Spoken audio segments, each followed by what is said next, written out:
Bueno,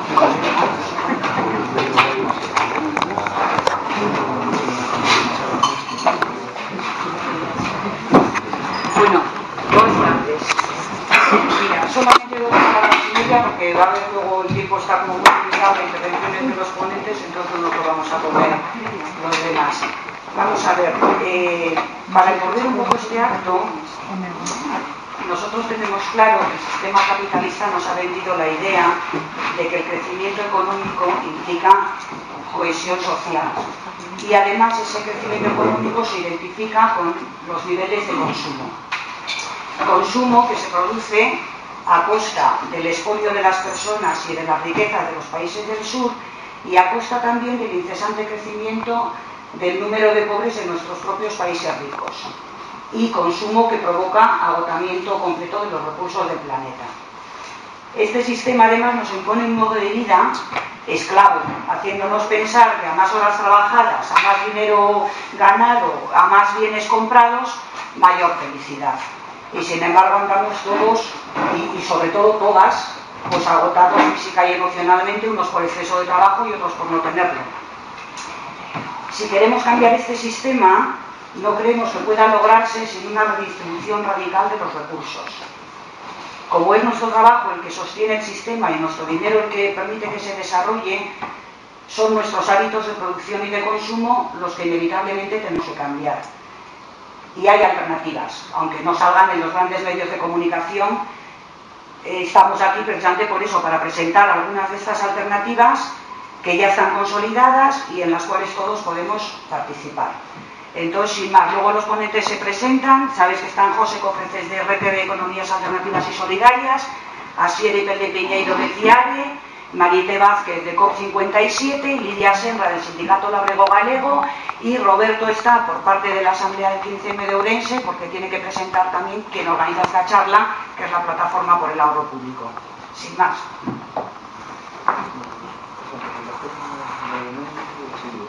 Bueno, eu explico da mellor maneira que poda, porque tampouco se me dá idea de falar en público, como surgiu o tema da plataforma, non? A Asamblea de Ourense, despois de o que pretendemos, os que estamos metidos nela, é convertila nunha asamblea popular, ou, bueno, nunha asamblea aberta, non? Con moitísimas críticas, que leva sufrido todo o movimento, pero a idea sería esa, non?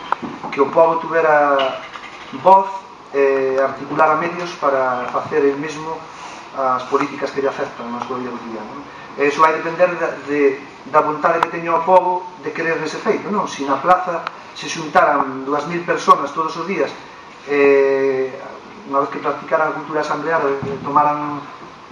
puderan articular decisións que levaran ao Concello mismo, podíase levar a cabo esas ideas. Bueno, a plataforma créase a finales de 2011 por ATAC, a Asamblea Tacta con ATAC. No mes de xaneiro reunímonos todos no mes de decembro asambleas en Pontevedra e acórdase sumarse á plataforma. Non se tivemos unha iniciativa semellante aquí en Ourense, acordamos sumarnos a esta plataforma, renunciamos a un escrito que tiñamos nos feito, sumámonos a un escrito que tiñamos eles para dar a Fiscalía.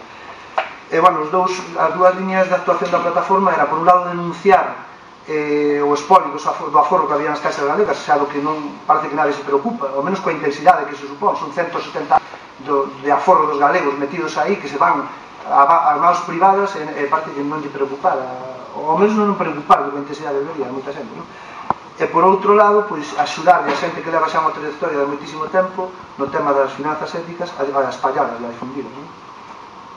E bueno, dentro desa línea está esta charla. E para este día 25 temos organizado en todo Galicia, na medida das posibilidades que teña cada unha das cidades, pois concentracións ou manifestacións, non? Cada un organiza en función do que pode, porque hai unha folga inminente e non creo que haxa moita resposta. Comento, en Vigo hai unha manifestación ás 11:30 na Praza de España, verás un manifesto no cruce de Colón con Barbón. En Santiago de Compostela unha concentración ás 18 na Alameda con charlas de talleres sobre o tema. En Pontevedra unha manifestación ás 18:30 dende Montero Ríos, e cunha charla ao final do catedrático Outer Ruso. E na Coruña unha concentración ás 19 horas no Cantón Grande do Belisco, en Ourense, de 19 a 21 horas na Rúa do Paseo, diante da sede de Nova Galicia Banco. Dunha concentración de 18 ás 18:30 na Praza Maior. E, bueno, nada máis, recordarvos que o 29 tamén hai unha folga e que moitos de nós pretendemos que, además de ser unha folga xeral, que ser unha folga de consumo, é dicir, que a xente se organice para que ese día non merque nin consume nada, que se dedique simplemente a existir, para decirles aos amos que, además de productores, tamén podemos decir cando, como e a quen de consumimos, non? De feito, esta idea de mercar finanzas éticas precisamente vai nesa línea, non? Restarlle poder ao poder. E nada máis, que empezar falando, non sei, se seguimos o orden, Marité Vázquez. Bueno, eu digo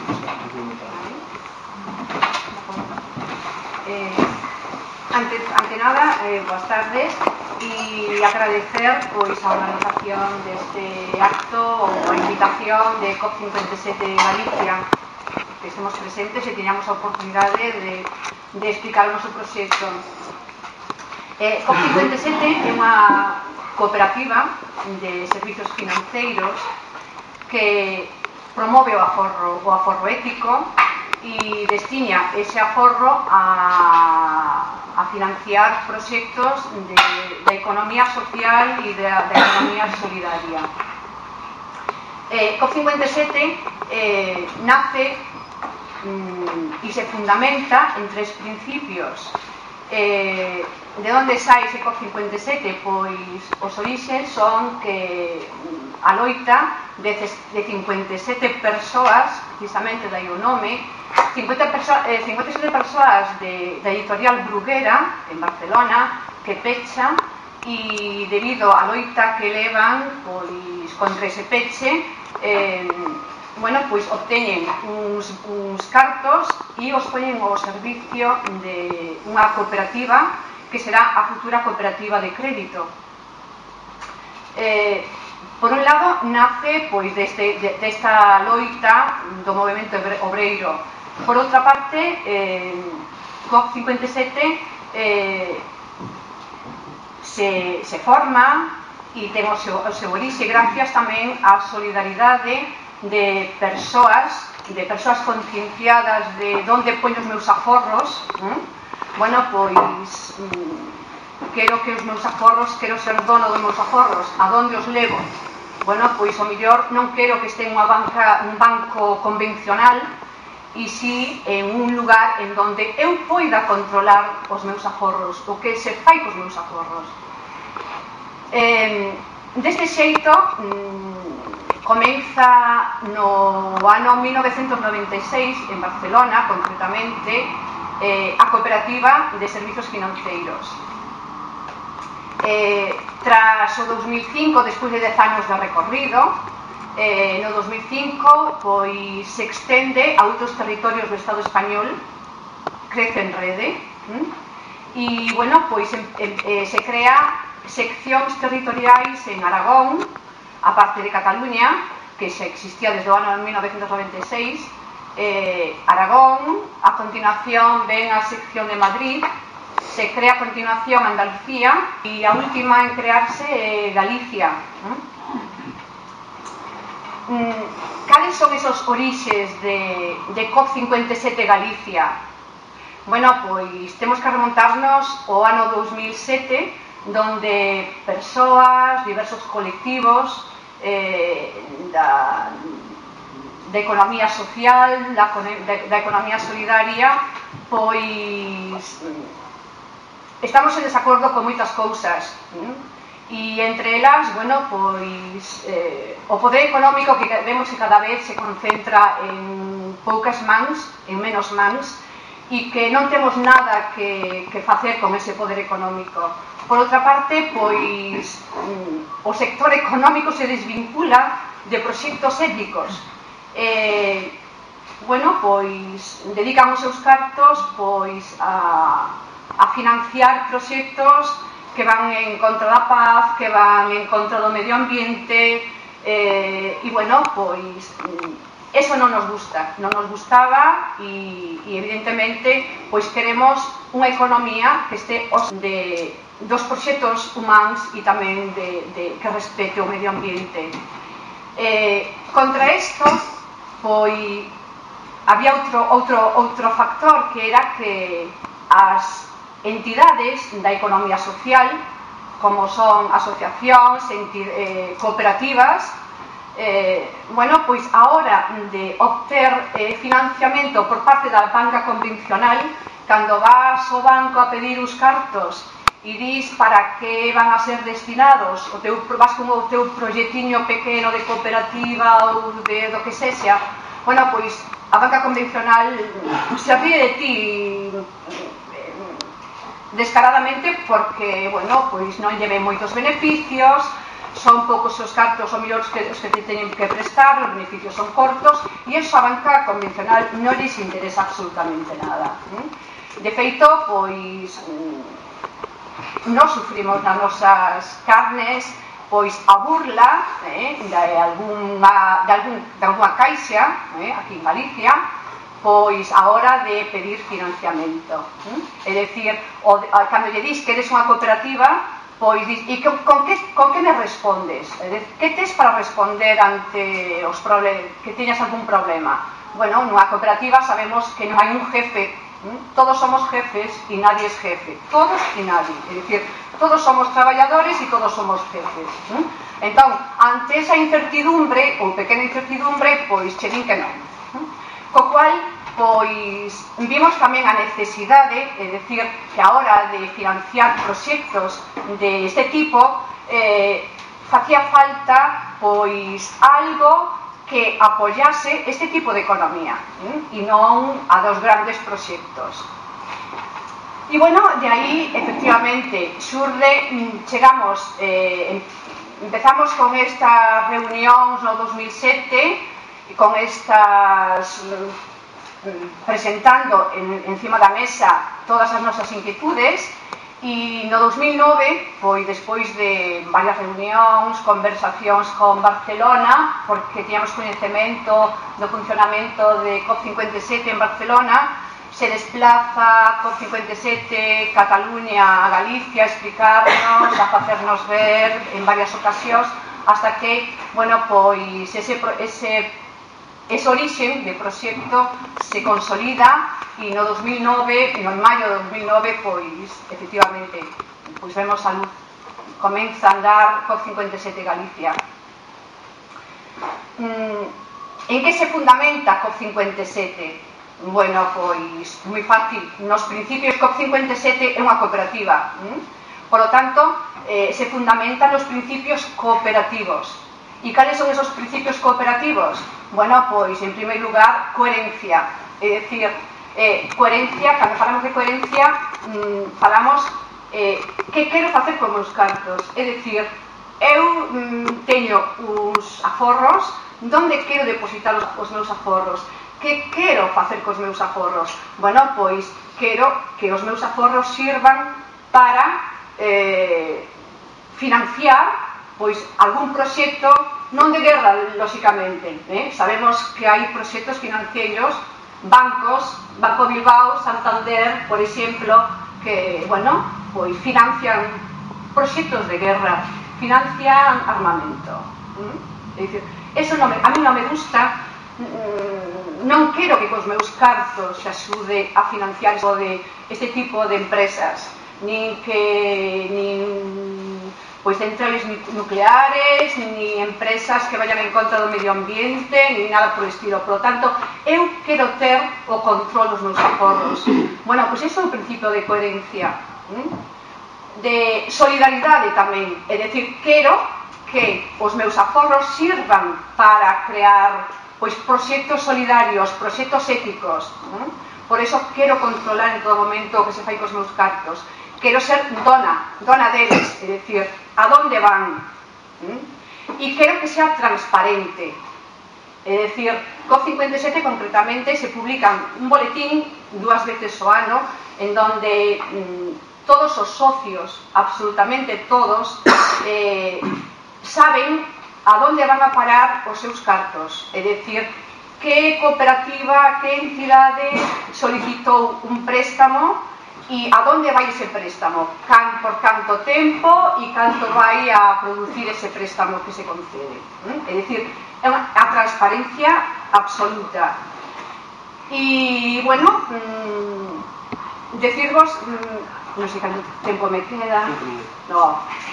Vale, pues vamos a ver. Decir que en COP57 contamos con socios colaboradores y socios de servicios.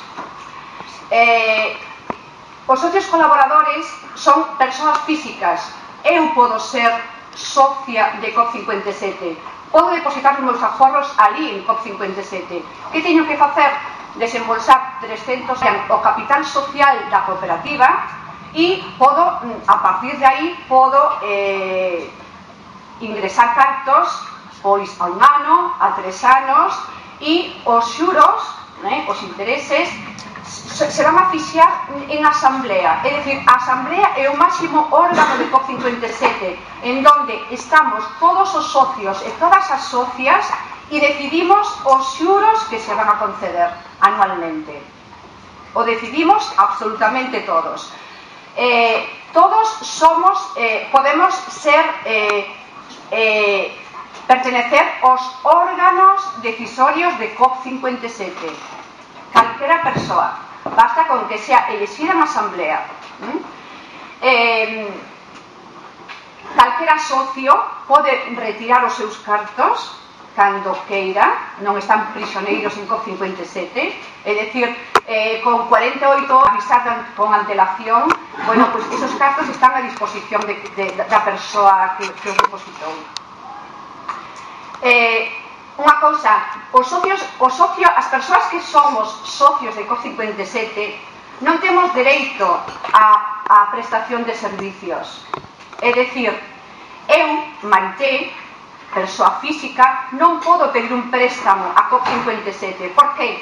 Porque COP57 solamente dá préstamos a entidades. Entidades chámense cooperativas, chámense asociacións, ONGs, etc. Como persoa física, que podo facer en COP57? Pois, de momento, o único, depositar os meus aforros para que eu teña control desos aforros e que os meus aforros se destinen a proxectos pois de economía, da economía social. Que sucede? É dicir, COP57 en este aspecto está un pouco coxo. É dicir, eu como persoa non podo domiciliar a miña nómina, non podo pedir un préstamo, non podo pois domiciliar o recibo da luz, etc. Entón, que sucede? Bueno, pois COP57 está traballando en rede con Fiare para en un proxecto común que é as finanzas éticas, para que ese proxecto pois salga a luz canto antes millor e que, bueno, pois todos nos podamos beneficiar desas críticas e que podamos saber onde depositamos os nosos cartos, onde están en cada momento e a que se dedican, que creo que nos tempos que corremos, é dicir, é moi importante, si queremos pois unha transformación social, si queremos darlle a volta a isto que non nos gusta nada o que temos diante o que vemos, e bueno, e que haya outras alternativas. Supoño que no turno de preguntas pois terei a oportunidade de seguir explicando un pouco o que é COP57, que me quedou, non sei... Podes organizar máis charlas con menos ponentes e máis dedicación, pero bueno, neste é a primeira vez, e bueno, disculpade que algún tiramos demasiado. Supoño que se clarificarán algunhas cousas na...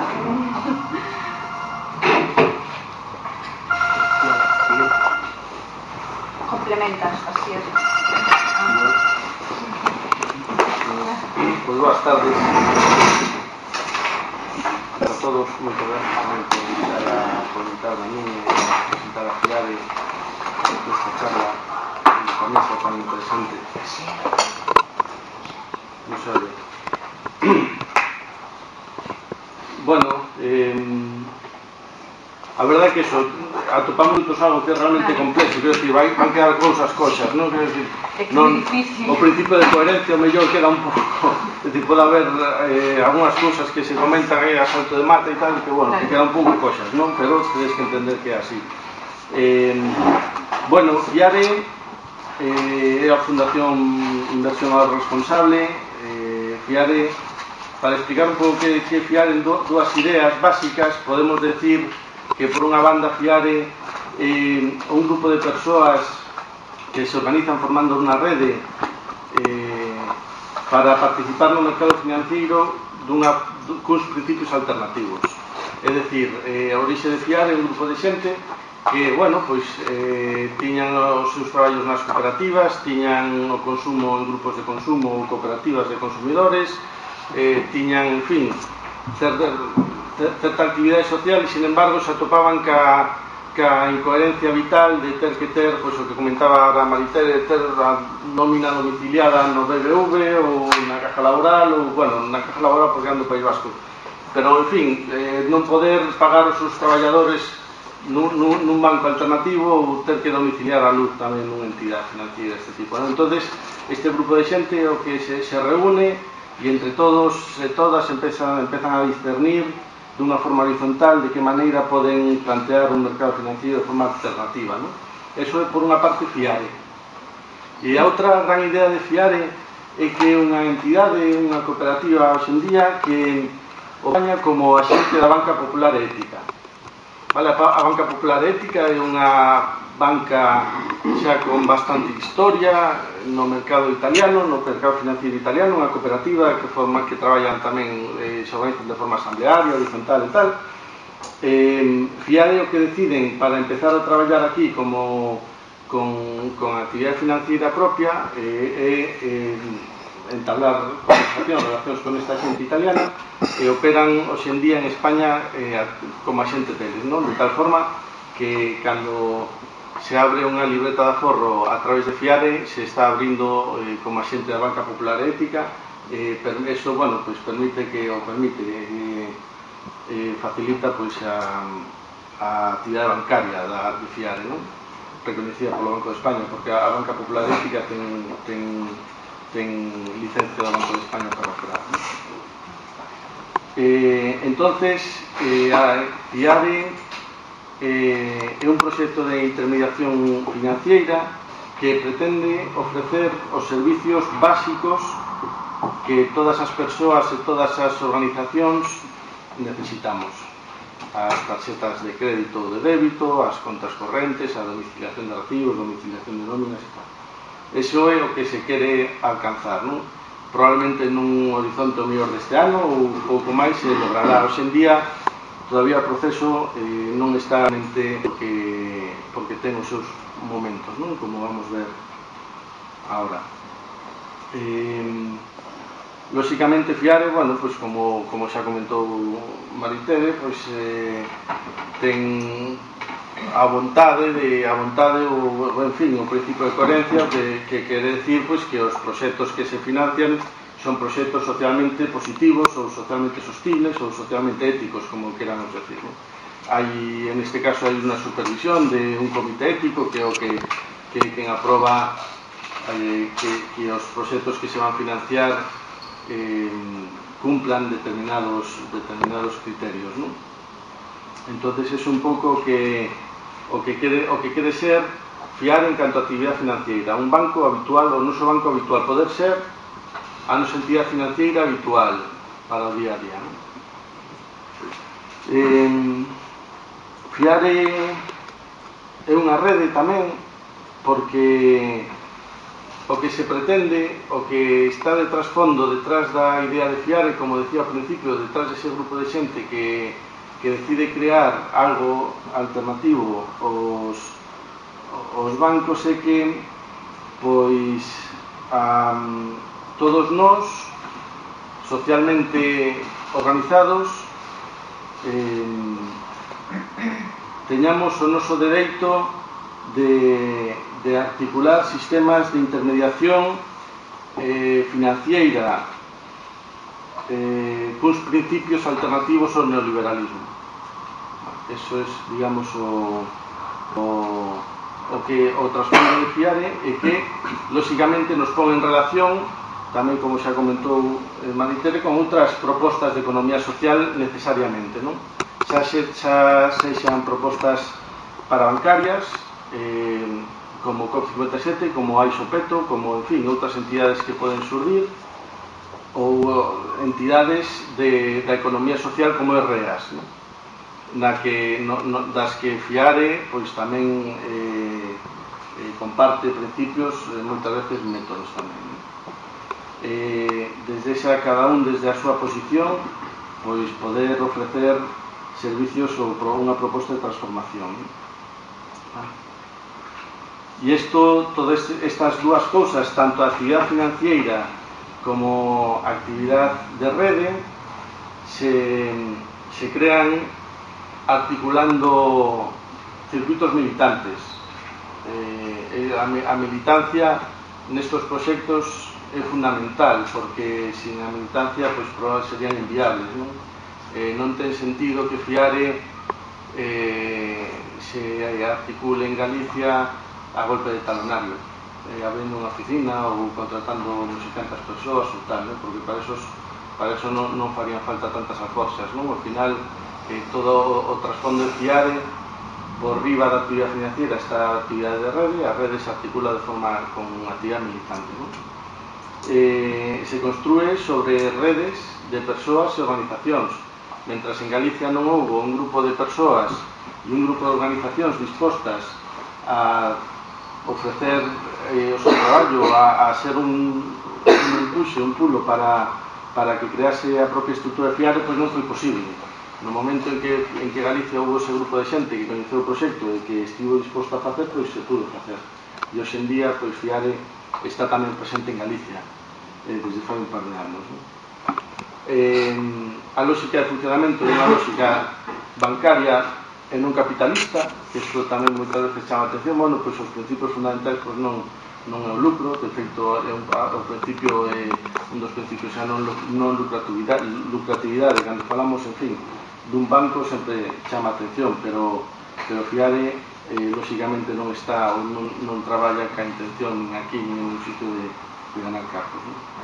Outro dos principios básicos da organización de Fiare é a necesidade de que este cercana ás realidades de exclusión social. Os excluídos da sociedade, da nosa sociedade, tamén necesitan créditos e tamén teñen actividade bancaria ou financiera nas súas vidas e hai que darles unha resposta. E Fiare ten que estar disposta a facelo, ou ten que facer todo o posible para facelo, e iso só se pode facer a través da actividade próxima a estes centros. É difícil poder facelo a distancia. Como é difícil facelo a distancia, Fiare nestes procesos de discernimento decide organizarse de forma territorial, creando asociacións territoriais en prácticamente se corresponden cas comunidades autónomas, ainda que algunha non é así, pois Madrid e Castilla-La Mancha están xuntas, ou, en fin, Extremadura e Andalucía tamén.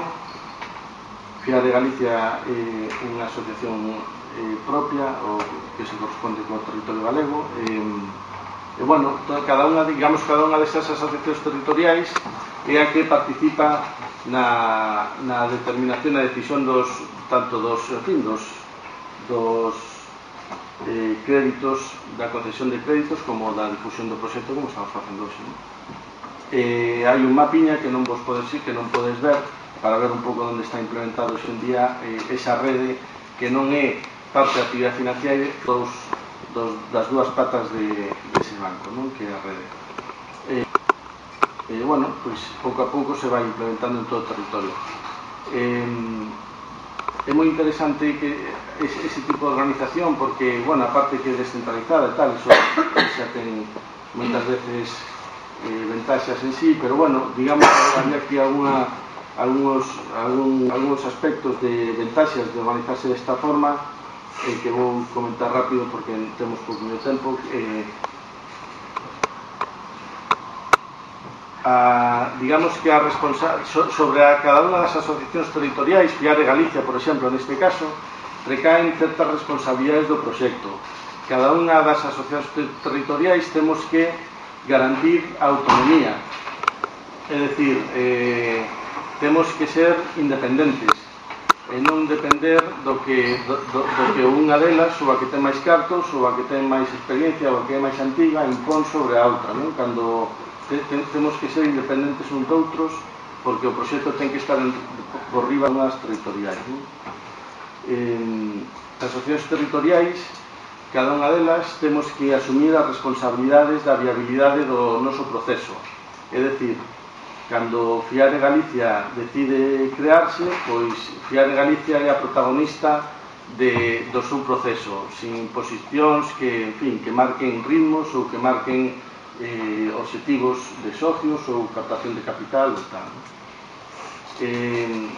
Tamén unha organización territorial creemos que xera legitimidade polo que, bueno, comentábamos antes, non? Que está no territorio, non é algo alleo a Galicia, non?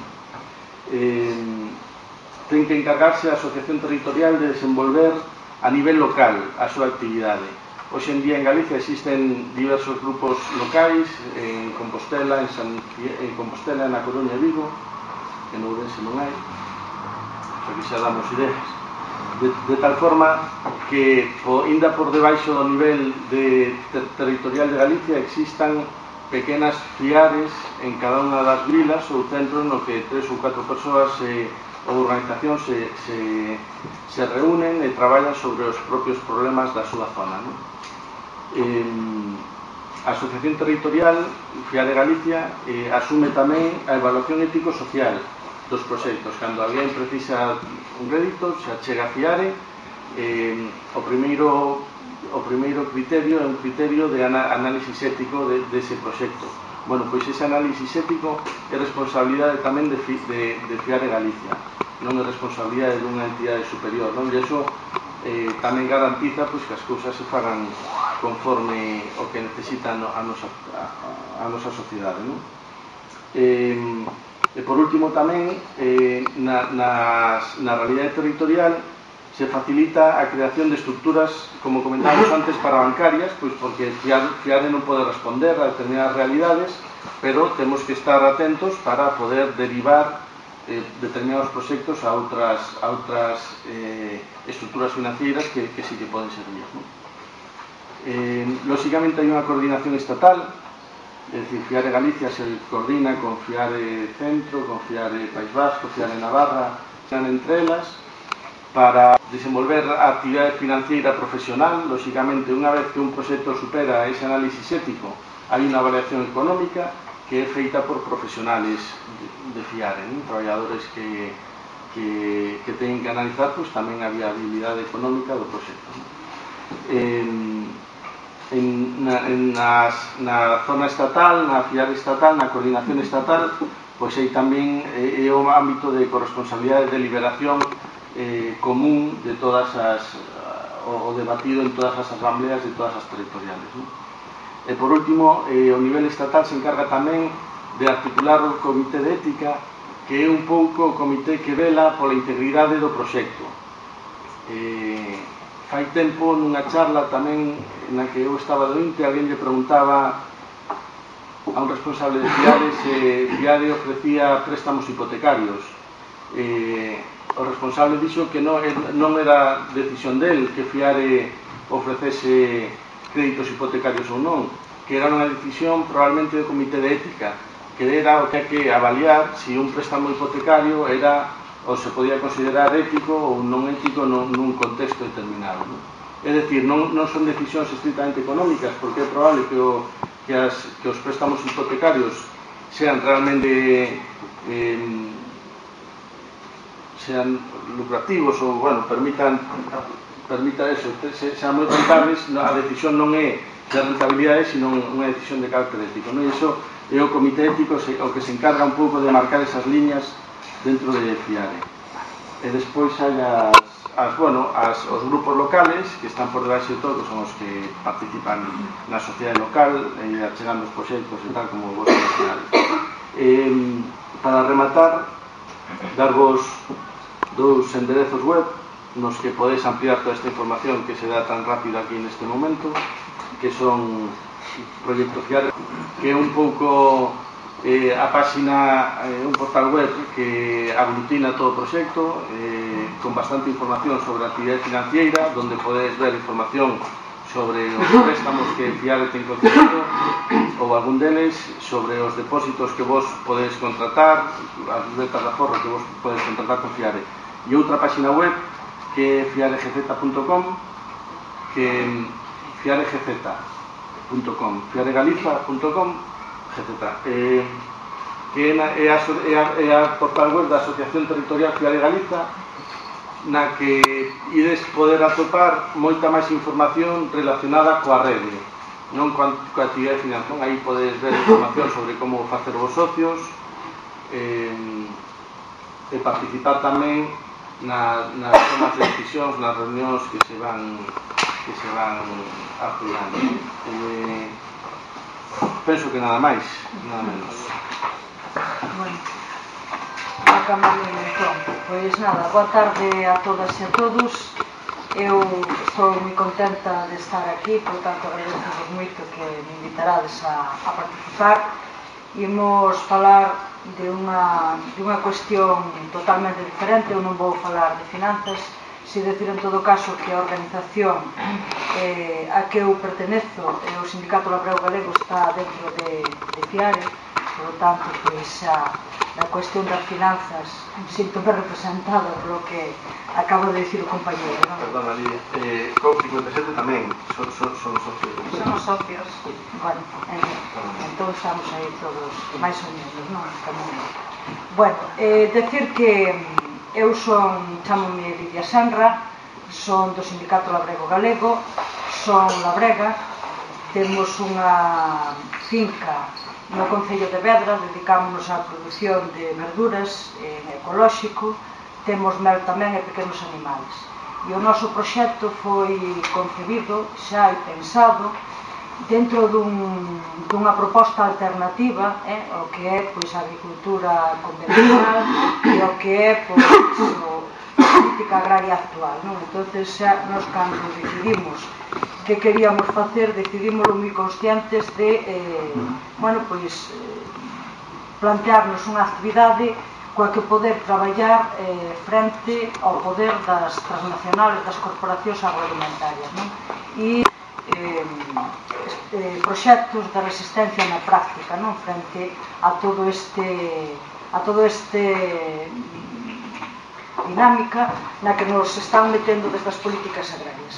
Entón, para empezar así a miña charla, pois seguramente nunca se nos ocorreu pensar e que nos vai poder situar na forza que temos cando decidimos, algunhas cousas. Entón, comemos todos os días, comemos normalmente 3 veces ao día, polo menos, normalmente, ainda que efectivamente, como se dicía aquí ao principio, hai máis persoas tamén aquí na nosa sociedade que posiblemente non poden comer 3 veces ao día, pero que, en principio, pois hai moita xente aquí, nesta sociedade, ou neste momento, que comemos como mínimo 3 veces ao día e, polo tanto, son posibilidades que temos de tomar decisións. Polo tanto, nós acostumbramos a decir que decidir onde mercamos, e que mercamos, e que comemos, é un acto político, e un acto político moi importante. Algo tan, habitual, tan do día a día, e que facemos casi mecánicamente, salir, compramos, facemos a comida, comemos, pois ao final, esa decisión, neste momento, e creo que, nos últimos tempos moito, é un acto político moi importante. E se reflexionamos, se nos situamos neste punto de partida, pois podemos ver que neste momento existen dúas propostas importantes que fai referencia á agricultura, á produción agraria e á alimentación e á comercialización e ao mercado, por tanto, dos produtos agrarios.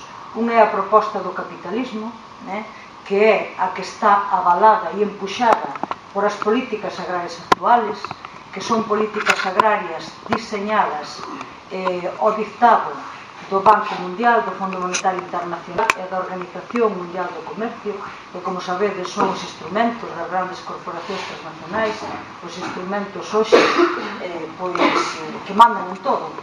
O que está dicindo o que hai que facer da economía, o que hai que facer cas pensións é o Banco Mundial, o Fondo Monetario Internacional. Bueno, pois tamén na agricultura manda, tamén en que modelo de agricultura se promove, en como se produce, mandan tamén estas institucións a nivel mundial do capitalismo, non?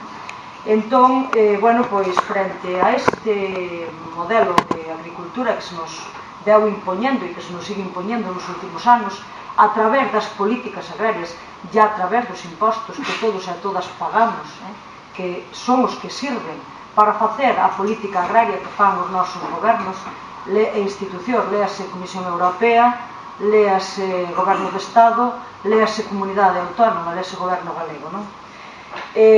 Pois, frente a isto, hai unha proposta, que é unha proposta labrega, que se lanza no ano 1996, con ocasión dun Cumio Mundial da Alimentación que houve na FAO, organizado pola FAO en Roma, e neste Cumio Mundial pois lánzase con moita forza por parte das organizacións dunha organización labrega internacional da que o Sindicato Labrego Galego forma parte, que é a Vía Campesina. Lánzase esta proposta da soberanía alimentaria para frente pois a todo os impactos e todos os problemas e sobre todo o gravísimo problema da fame no mundo, da alimentación. Por tanto, lánzase, como digo, como proposta a soberanía alimentaria. E que é a soberanía alimentaria? Bueno, pois a soberanía alimentaria nós definímola como dereito de cada pobo, tamén do pobo galego, por suposto, a decidir e a definir as políticas agrarias e alimentarias que máis lle interesan.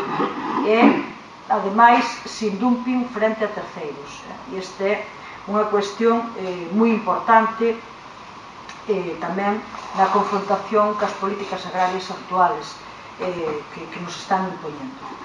Bueno, que defendemos desde a proposta da soberanía alimentaria? Pois, a parte dese dereito que como pobo temos que ter a decidir as políticas, porque ahora mesmo as políticas estánse impoñendo a través dos gobernos e estánse impoñendo por parte destes organismos que vos comentaba ao principio. E ao final, nin nós como labregos e labregas temos capacidade, na maioría das veces, de decidir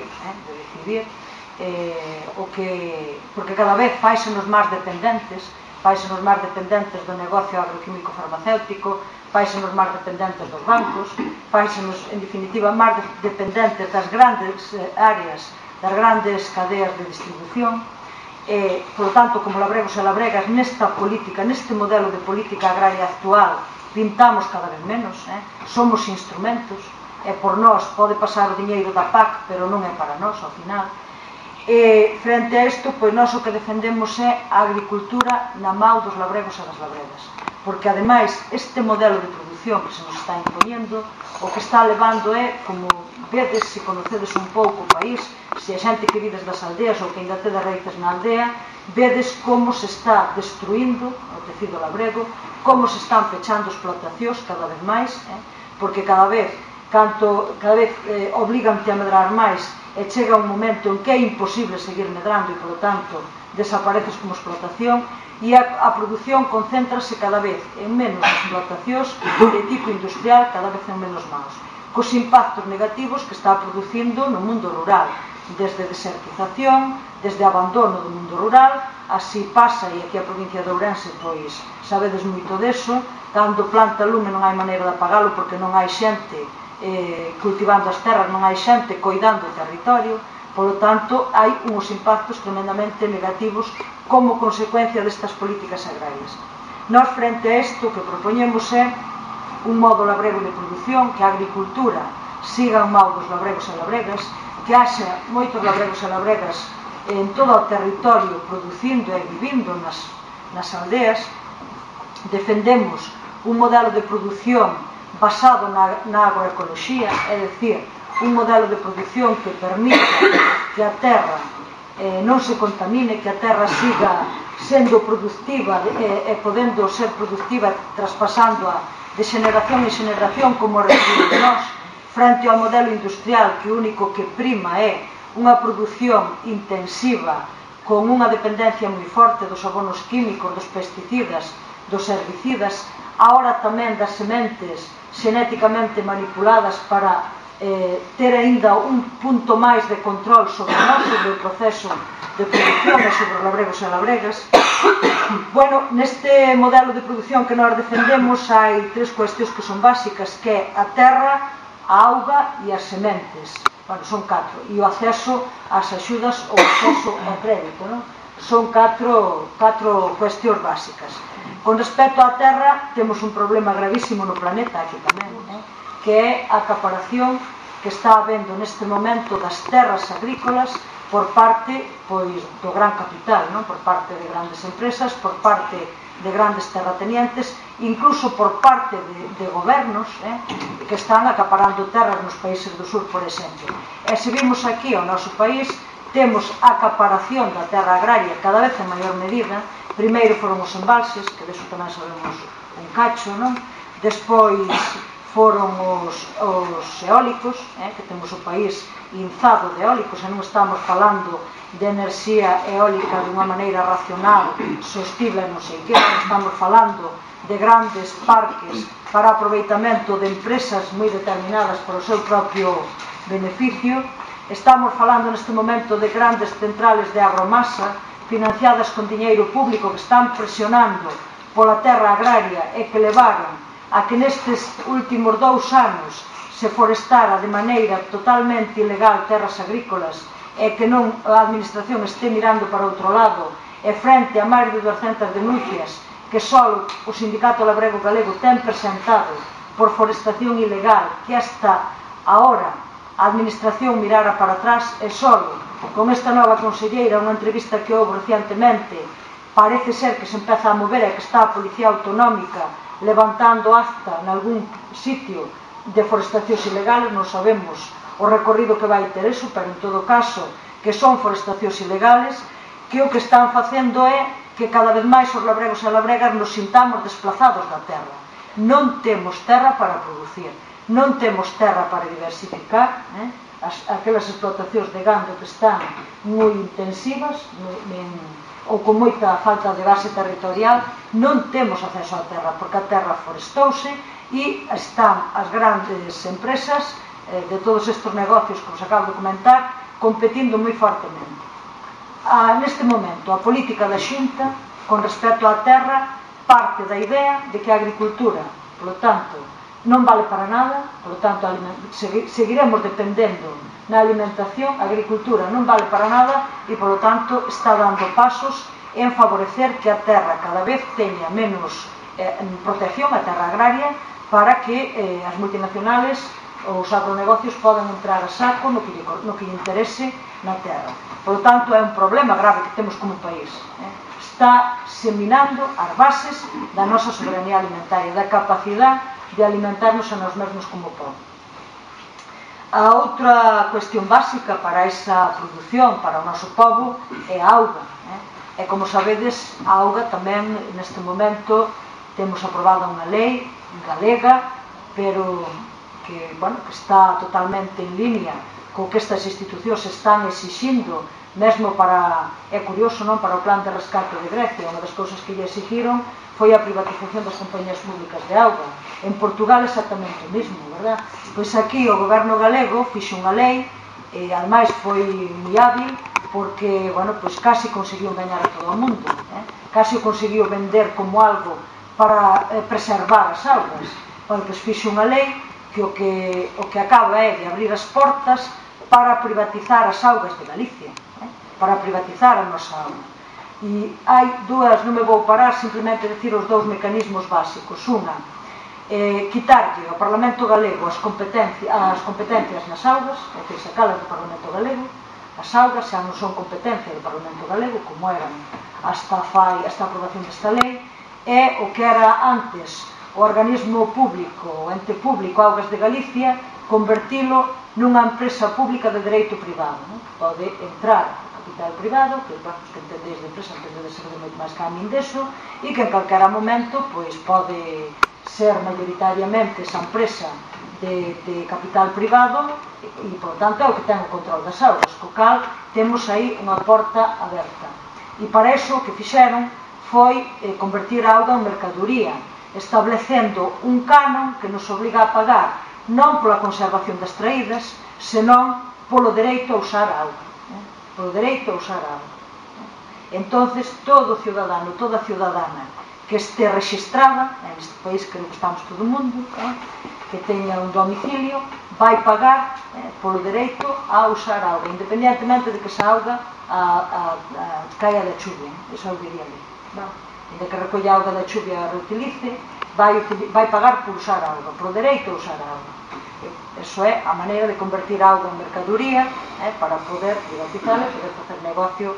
Bueno, estes días seguramente vistes algunha noticia ou escoitastes algo do Foro da Auga, e aí, pois, unha das cousas que se ventila no Foro Oficial da Auga evidentemente é o avanzar e presionar para avanzar en legislacións que permitan a apropiación das augas por parte das corporacións transnacionais que se dedican a comercializar e a negociar ca auga. Por lo tanto, é outro tema importante para a vida e para a alimentación. Sin alimentación non hai vida, e sin auga tampouco hai vida, non? Dentro de pouco, decíanos, cando empezamos a facer esta campaña, decíanos, nalgúna reunión, algún compañeiro, dicía, bueno, dentro de pouco cobraránnos tamén polo aire. E evidentemente, si dentro de pouco cobraránnos polo dereito a respirar. Bueno, e a outra cuestión é as sementes, que xa fixen así unha pequena referencia, que estou pasando xa. Non, 2 minutos. 2 minutos quedan, bueno. A cuestión das sementes, que é tamén un aspecto básico, que a través da manipulación xenética das patentes sobre os seres vivos se están apropiando das sementes. Bueno, a outra gran proposta da soberanía alimentaria, e aí temos moito que decidir, e ten relación coa decisión que falei antes de onde compramos, como compramos e que compramos, ten que ver cos mercados. A proposta da soberanía alimentaria plantea que a política agraria debe promover a produción agraria para os mercados locales e de proximidade. E aí, dentro dos mercados locales, nos, frente ao poder das grandes cadeas de distribución, frente ao poder dos supermercados. Porque, ademais, parecenos que entramos no supermercado, está cheo de cousas, parecenos que temos moita capacidade de decidir como consumidores e consumidoras, e non temos ninguna. É porque todo o que hai ali é de 3 ou 4 multinacionais e é todo o mismo. Capacidade de decisión ninguna. E cambiannos as culturas alimentarias a través dese modelo único. Hai un cambio profundo na nosa cultura alimentaria e, aparte deso, estáse producindo unha deslocalización da produción agrícola e con ela unha perda enorme de postos de traballo directos e indirectos tamén. Polo tanto, unha agricultura no marco da soberanía alimentaria serviría para crear moito emprego no noso país.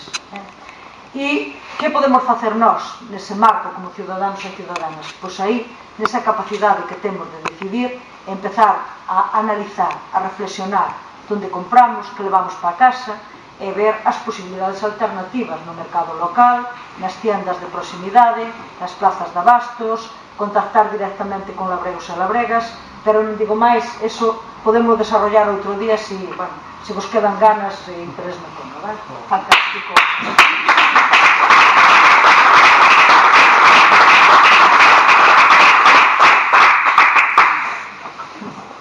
Estaba controlando como un castigo, ahora me van a controlar a mí. Está bien.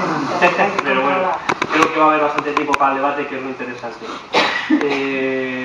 Bien, primero disculpas porque yo me voy a expresar en castellano y estoy en tierra gallega y de un idioma precioso, pero no me ha dado tiempo a aprender. No te preocupes. Aunque llevo 17 años en la zona. Entendémoslo todos. Bueno, disculpa. Bien, yo vengo un poco representando a REAS. REAS es una red de economía alternativa y solidaria. Ya han ido diciendo que prácticamente todos tienen alguna conexión y han hablado de economía alternativa, ¿no? Entonces, la gente que estamos en REAS somos gente que tenemos proyectos, empresas, cooperativas, fundaciones, empresas de inserción, es decir, somos gente que tenemos proyectos que desarrollan fundamentalmente economía, ¿de acuerdo? Estamos trabajando, creando riqueza de alguna manera, ¿no? Pero ¿qué es lo que nos define con respecto a otras empresas? Lo que nos define fundamentalmente es que nosotros pensamos que sin principios no se puede mover el dinero.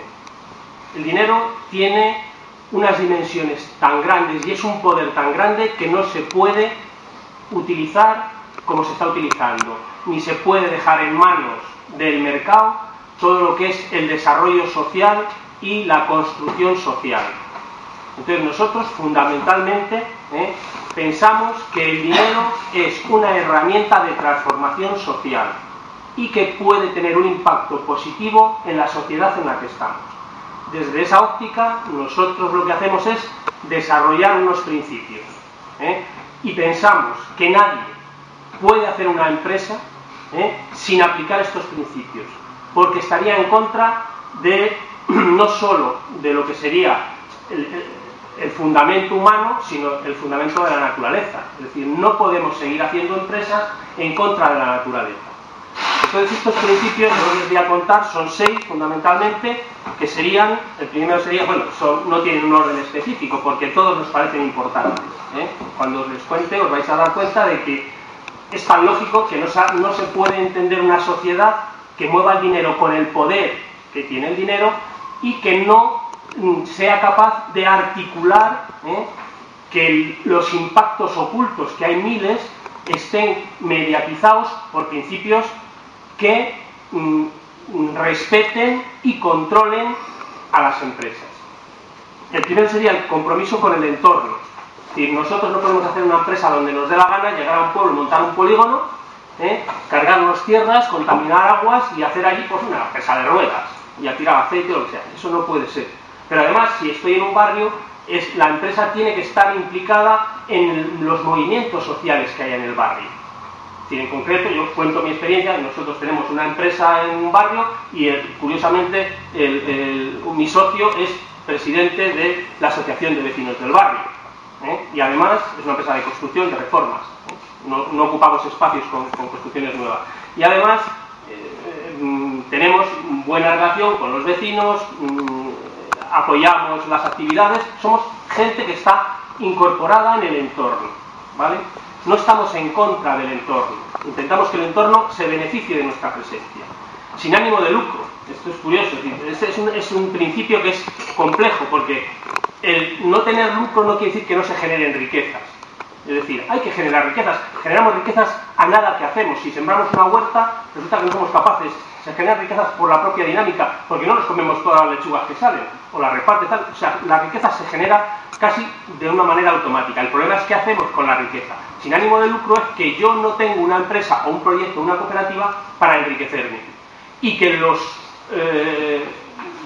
excedentes de producción, aquellos dineros que sobran, tienen que ir a parar a otros proyectos y nunca al bolsillo de los socios. Tiene que ser la sangre que mueva a la sociedad, pero nunca a crear diferencias y a enriquecer, ¿vale? El dinero en ese sentido sería una herramienta que potencia de alguna manera el que otros proyectos se generen y que otra gente pueda vivir. Medio ambiente. No podemos seguir haciendo empresas en contra del medio ambiente. Todo lo que se hace prácticamente tiene un impacto desconocido a veces. La construcción ha sido impresionante, el impacto que ha tenido es de los mayores impactos que tiene, y no digamos las empresas de vehículos, la Renault, la que tenemos aquí cerca, la Citroën. Es decir, eso es un impacto impresionante, pero incluso algunas de ellas tienen hecho la responsabilidad social corporativa, es decir, que podrían ser un ejemplo de empresa a nivel interno, pero no tienen la responsabilidad social sobre los impactos de sus producciones, sobre los impactos de sus actividades. ¿De acuerdo? O sea, pero claro, la Coca-Cola tiene hecho la responsabilidad social corporativa, mientras tanto mata a sindicalistas en Colombia, pero tiene la responsabilidad hecha, ¿no? De alguna manera. Cooperación, no vale seguir compitiendo. Curiosamente el ministerio se llama ahora Ministerio de Economía y Competitividad. Eso es un asesinato. O sea, competir es destruir al otro. Hay que cooperar. Nosotros, las empresas de REAS, pensamos que tenemos, y eso supone deslocalización, Avísame, que me enrollo mucho. Equidad e igualdad. No puede ser que un tío de un banco cobre 500 veces por encima que el cajero. Eso es un ejemplo que estamos comiéndonos todos los días. No puede ser que un directivo... Yo he sido 20 años gerente de mi empresa. Mi salario ha sido aproximadamente, no sé si eran 100 euros por encima de mis trabajadores. 100, 200 euros, no recuerdo exactamente, pero era muy similar. Pero es que eso es una locura lo que está pasando, es una vergüenza, joder. O sea, la clase trabajadora está esclavizada y ahora los empresarios serán esclavistas después de la reforma laboral. Entonces la equidad, la igualdad, es decir, entendiendo que la igualdad es una suma de desigualdades, como en matemáticas. Es decir, somos una suma de gente dispar, de gente distinta, y la igualdad es una suma de todas estas cosas. Nosotros tenemos que implantar la equidad, la igualdad, llamarlo como queráis, no solo de género, que es súper importante, porque es muy difícil entender un cambio social sin el agente femenino, sin la persona, sin la mujer, y además me parece que es fundamental, ¿no? Es decir, me parece que había por ahí algo que decía que si no hay un cambio feminista no hay cambio, pues en esto también. Es decir, si no hay un cambio donde la mujer se incorpore con todos sus derechos y nos dejen de dar pena a los negros y veamos que las mujeres las tenemos casi a la misma altura que a los negros, con perdón, en África, es decir, como si fueran un segundo... Todo esto hay que incorporarlo, ¿no? Trabajo. El trabajo es un principio que se define por sí mismo. Es decir, tuvimos un tiempo que llamamos empleo. Lo quitamos porque el trabajo es un derecho, pero además es casi una obligación. Es decir, quien no trabaje... Primero, además, el trabajo no es un mecanismo de explotación. El trabajo es un mecanismo de relaciones humanas. Con lo cual el trabajo es fundamental. Es decir, pero ¿por qué hay que someter al trabajo a la especulación? Eso es lo que decimos algunos empresarios. Y, vamos, yo llevo 20 años de empresa, no he empezado ayer. O sea, entonces, y seguimos diciendo, ¿no? Entonces, todos esos son principios fundamentales. No puede haber economía que se digne de tal. Me parece que la definición de economía es el justo, el uso coherente de los recursos. Bueno, pues ahora mismo esa definición no existe, ¿de acuerdo? O sea, lo que hay es un abuso de los recursos y además una explotación de los recursos en este sentido que es impresionante. El sistema capital, no he hecho mucho análisis del sistema porque creo que los que estamos aquí somos izquierda social, izquierda política, izquierda o sociedad crítica, sí, somos gente que ya tenemos una idea de qué modelo es en el que vivimos. Y REAS en concreto está en contra radicalmente del modelo capitalista, del modelo de economía de mercado. Pero hay una cuestión fundamental que sí que quiero que tengamos en cuenta, es decir, se ha estado diciendo aquí, sí, todo está en manos de las empresas, de empresas que no sabemos absolutamente nada además. Si nosotros ahora mismo nos pensamos lo que tenemos en el cuerpo, contaros las empresas que tenéis. Es decir, ¿y qué sabéis de ellas? Pero si llegáis a casa estáis rodeados de miles de empresas. En todos los sitios existen las empresas. La política no es de socializar, de hacer cuestiones colectivas. La política es de privatizar absolutamente todo, que todo pase por las empresas. El agua, iba a decir el vino, el agua, todo en manos de las empresas. Los estados desaparecerán. Algunos podríamos estar alegres porque desaparecieron los estados. El problema es en manos de quién queda todo eso. En manos de quién queda lo colectivo. Los bienes colectivos, lo comunitario. Entonces hay que reconstruir de alguna manera lo que sería lo público o lo colectivo o, aunque estoy volviendo términos que no siempre quieren decir lo mismo, o lo comunitario, llamarlo como os dé la gana. Es decir, aquello que responde al bien común. Bien, hay una cuestión fundamental que los de REAS pensamos que está pasando. Estamos en una encrucijada. Se habla de crecimiento y, curiosamente, en la crisis, los que hablamos de crecimiento podríamos estar aplaudiendo porque estamos decreciendo de alguna manera, ¿no? Es verdad que es una locura el crecimiento, es decir, que China crezca al 7%, me parece que ahora, porque han bajado, o que Colombia ha estado creciendo al 14%, eso no implica que la gente más normal, que la clase trabajadora, que los desposeídos de alguna manera, estén sumándose a ese carro. Lo que crece a esa velocidad es la creación de clases cada vez más ricas y la distancia que tienen los ricos de los pobres. Entonces el elemento de crecimiento es la encrucijada en la que nos encontramos. Es decir, nosotros tenemos que decrecer, pero no empobrecernos, que es lo que están haciendo ahora mismo. Es decir, el mecanismo que están utilizando para, de alguna manera, vaciar el poder de las clases medias, está siendo precisamente el paro y todas estas historias y toda la crisis que se han inventado. Lo que están haciendo es un mecanismo de retorno de los poderes que ha ido acumulando durante bastante tiempo las clases medias, antes clases trabajadoras, ahora la clase trabajadora desapareció, curiosamente, y ahora son las clases medias, ¿no? Entonces el estado de bienestar desaparece, pero con la única idea de que ese poder que ha ido acumulando vaya a parar a las empresas. Pequeñas empresas desaparecen y dejan nichos de mercado. ¿Para quién? Para el grupo norte, para el grupo no sé qué, o sea, para grandes grupos. Las multinacionales se están comprando tierra de campos, se van a comprar Galicia, pueden comprar lo que les dé la gana. Entonces hay que controlar. El mayor enemigo que tenemos muchas veces son las empresas. Por eso nosotros pensamos que hay que crear empresas, pero tenemos que crear empresas, la gente que es consciente, con principios. ¿De acuerdo? Porque las empresas engullen todo. Es un mecanismo además puro para el sistema capitalista, es el que representa fundamentalmente, o el que mejor representa la articulación para apropiarse de todo. ¿De acuerdo? Bien. El sistema capitalista, sintetizo rápidamente porque me queda un poquito de tiempo, no solo crea bienes y servicios a una velocidad impresionante, sino que además crea estructuras mentales. Ese es el gran problema, uno de los grandes problemas que tenemos. ¿Qué pasa con las estructuras mentales que tenemos? Que nosotros somos el peor enemigo de nosotros mismos.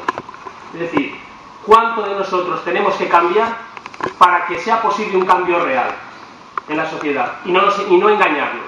Entonces nosotros pensamos que hay que pasar o hay que compaginar protesta y propuesta. Tenemos que empezar a crear elementos sociales que identifiquen la alternativa real al capitalismo, porque no la hay, ni siquiera la economía alternativa. La economía alternativa no es una economía que nosotros tenemos aquí y la vamos ahora a quitar la economía de mercado y vamos a poner la economía alternativa. Eso no existe. La economía es una construcción social. La economía alternativa es una construcción social, una construcción de todos. ¿De acuerdo? Entonces, en ese sentido, no podemos protestar solo. Tenemos que empezar a articular modelos sociales distintos y crearles, y que sean vivibles. En ese sentido, hay una cuestión en cuanto a la estructura mental que es importante que sepamos. La única riqueza reconocible, la única riqueza es la alimentación. Como perdamos la alimentación, ya nos tienen a huevo. O sea, socialmente somos superdependientes. Hay que deconstruir. Las ciudades son establos donde meten comida y medicinas para que esto sea soportable. Es imposible que una estructura social como la de las grandes ciudades y como incluso ya las medias ciudades que quieren parecerse a Madrid sigan existiendo. Eso es decrecer. Tenemos que pensar que hay que recuperar, que hay que recuperar la revuelta al campo, hay que volver al campo. Tenemos que pensar en esa riqueza única. Lo demás son satisfactores, de verdad, lo demás son satisfactores, que es por lo que nos movemos. Entonces hay que ir pensando en cómo recuperamos espacios que nos han quitado, con un modelo falso. ¿Dónde llego? Al debate.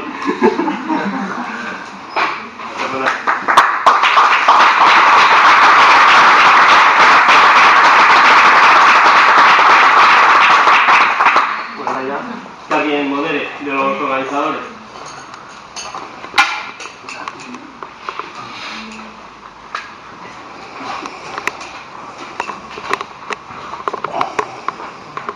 Vale, abrimos luego un turno para preguntas, debates, lo que sea. Simplemente pedimos la palabra, ¿de acuerdo? Vale, simplemente pedimos la palabra, ¿vale? Y nada, hablad de vos ahora, ¿vale? Oye, yo pido para hacer una pregunta así de entrada, así. Vale. No se entiende muy bien a veces lo de la banca. En cuanto a la banca ética, hay varios proyectos, los FIARE y otros tríodos. Hay muchísima gente que no sabe cuáles son las diferencias y a mí me parecen realmente muy de base y muy importantes. Igual nos puedes explicar tú un poco.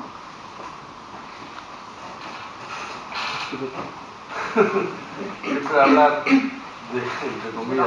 No digo que hables mal, ¿eh? No hablas mal, no hablo mal. Yo te quiero decir, no es opinión de fiar lo que voy a decir, es mi opinión, ¿vale? Esto, o sea, es muy diferente. Para mí hay una diferencia fundamental que es la posición que ejerce cada una de las dos entidades en el territorio. Para mí es fundamental. Es decir, que FIARE cuando se implanta en un lugar determinado lo hace apoyado sobre personas y entidades sociales. Para mí, después a partir de ahí hay muchas diferencias y similitudes.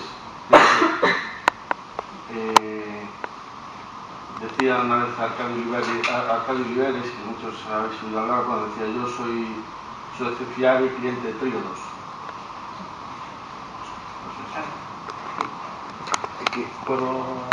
Parece ser que rompiu o principio de coherencia, Tríodos.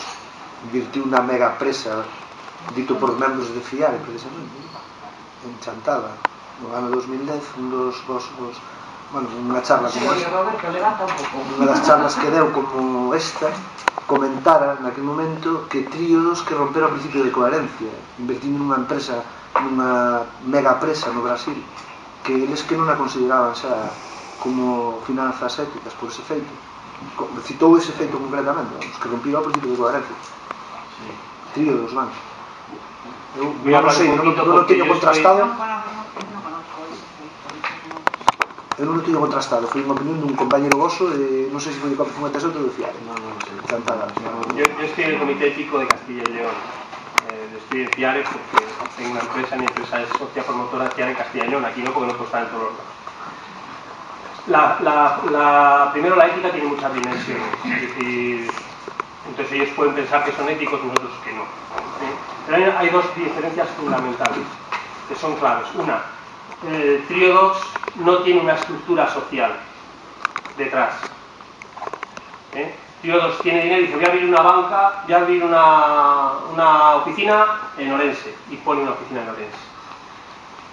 FIARE, en ese sentido, nunca habrá una oficina en Orense si los movimientos sociales y las personas no crean el banco.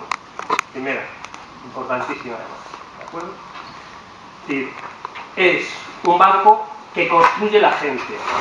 Por eso es difícil que ahora demos créditos y cosas de esas, porque va lento, pero porque las construcciones sociales son lentas, son procesos. ¿De acuerdo? Lo comentábamos antes. Y la otra que es fundamental es que FIARE no busca rendimiento en sus operaciones, necesita el rendimiento para sobrevivir, pero no le busca fundamentalmente. No es su objetivo tener muchos excedentes, muchos para repartir. Y ellos sí, ellos buscan, están metidos dentro de la economía de mercado. ¿Qué pasa? Que con dudas que empiezan a aparecer, hasta ahora estaban invirtiendo y generaban riqueza y beneficios a partir de invertir en la enseñanza, en la agricultura, esas son las dos fundamentales. Ellos sí que tienen lucro, nosotros no. Ellos hacen intermediación financiera para coger dinero de aquí, llevarse sustancia en el medio y dárselo a otro. Nosotros cogemos dinero, aquí tiene que haber una rentabilidad, porque si no, no se soporta ni se construye nada, pero esta no se reparte. Esta va a otros proyectos, a proyectos en riesgo y a soportar la estructura bancaria. Para mí es un elemento esencial y es que está muy pegado al territorio. Es decir, ese ahorro que se genera en el territorio se invierte en el territorio, aunque funcione la solidaridad interterritorial, que sí funciona, tanto en FIARE como COP57, pero bueno, que es algo generado desde el territorio, desde el propio territorio, consolidado por ámbitos sociales del propio territorio y que gestiona el propio territorio. No vienen de fuera a decirnos lo que tenemos que hacer aquí. A mí una pregunta que se me ocurre, querido Carlos, no sé si habéis comentado algo del tema, ¿no? Es que, bueno, en principio me parece fantástico la idea y la filosofía que hay, porque francamente creo que es lo que hace falta hoy por hoy, ¿no? Pero yo lo que me pregunto es, en el caso de estas cooperativas de las que estáis hablando, es quién asume el riesgo de si yo meto una cantidad, un depósito, porque me parece bien esa filosofía, que a quien me garantiza a mí que si hay un impago porque esta situación no se puede hacer cargo de recuperar lo que yo he invertido. Claro, eso es otra realidad, ¿no? Y después el tema el tema agrario, que igual también no pienso que tiene que ir por ahí, pero yo quizá el problema que veo es que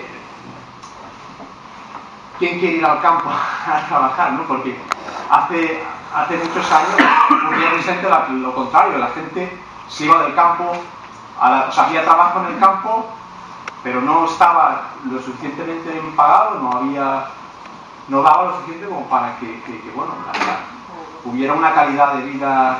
O sea, el problema no es tanto que haya campo, sino que quién quiere hoy por hoy trabajar en el campo. Sí, eu contesto, pero non sei se vas contestar vos antes. Sí, vamos a ver, con respecto a banca ética, COP27 destina un 15% das achegas do aforro total a non gastar, a non invertir, telo aí de reserva para, por exemplo, que un socio colaborador que solicita unha devolución e, bueno, para ter cartos para poder devolver a ese socio que necesita esos cartos en un momento determinado. Es decir, que o socio, a propia cooperativa destina un fondo permanente donde non se toca e está destinado precisamente pois a esas devolucións. Por outra parte, os socios colaboradores nunca, en COP27, nunca, por exemplo, pongamos por caso que hai un impago en COP27 por parte dunha entidade determinada, bueno, pois o socio colaborador nunca se fará cargo de ese impago. Si se fai cargo as entidades que si prestan, é dicir, que son beneficiarias dos servicios financeiros. Claro, é que vamos a ver, en COP27 hai socios colaboradores e socios de servicios. Os socios de servicios somos as cooperativas, as asociacións, ONGs, cooperacións, que solicitamos préstamos para levar a cabo certos proxectos. Como dicía Asier, despois de ser bueno, pois examinados e a que se dedica esa cooperativa ou que fai, é dicir, que sea ético o seu proxecto. Eso sempre.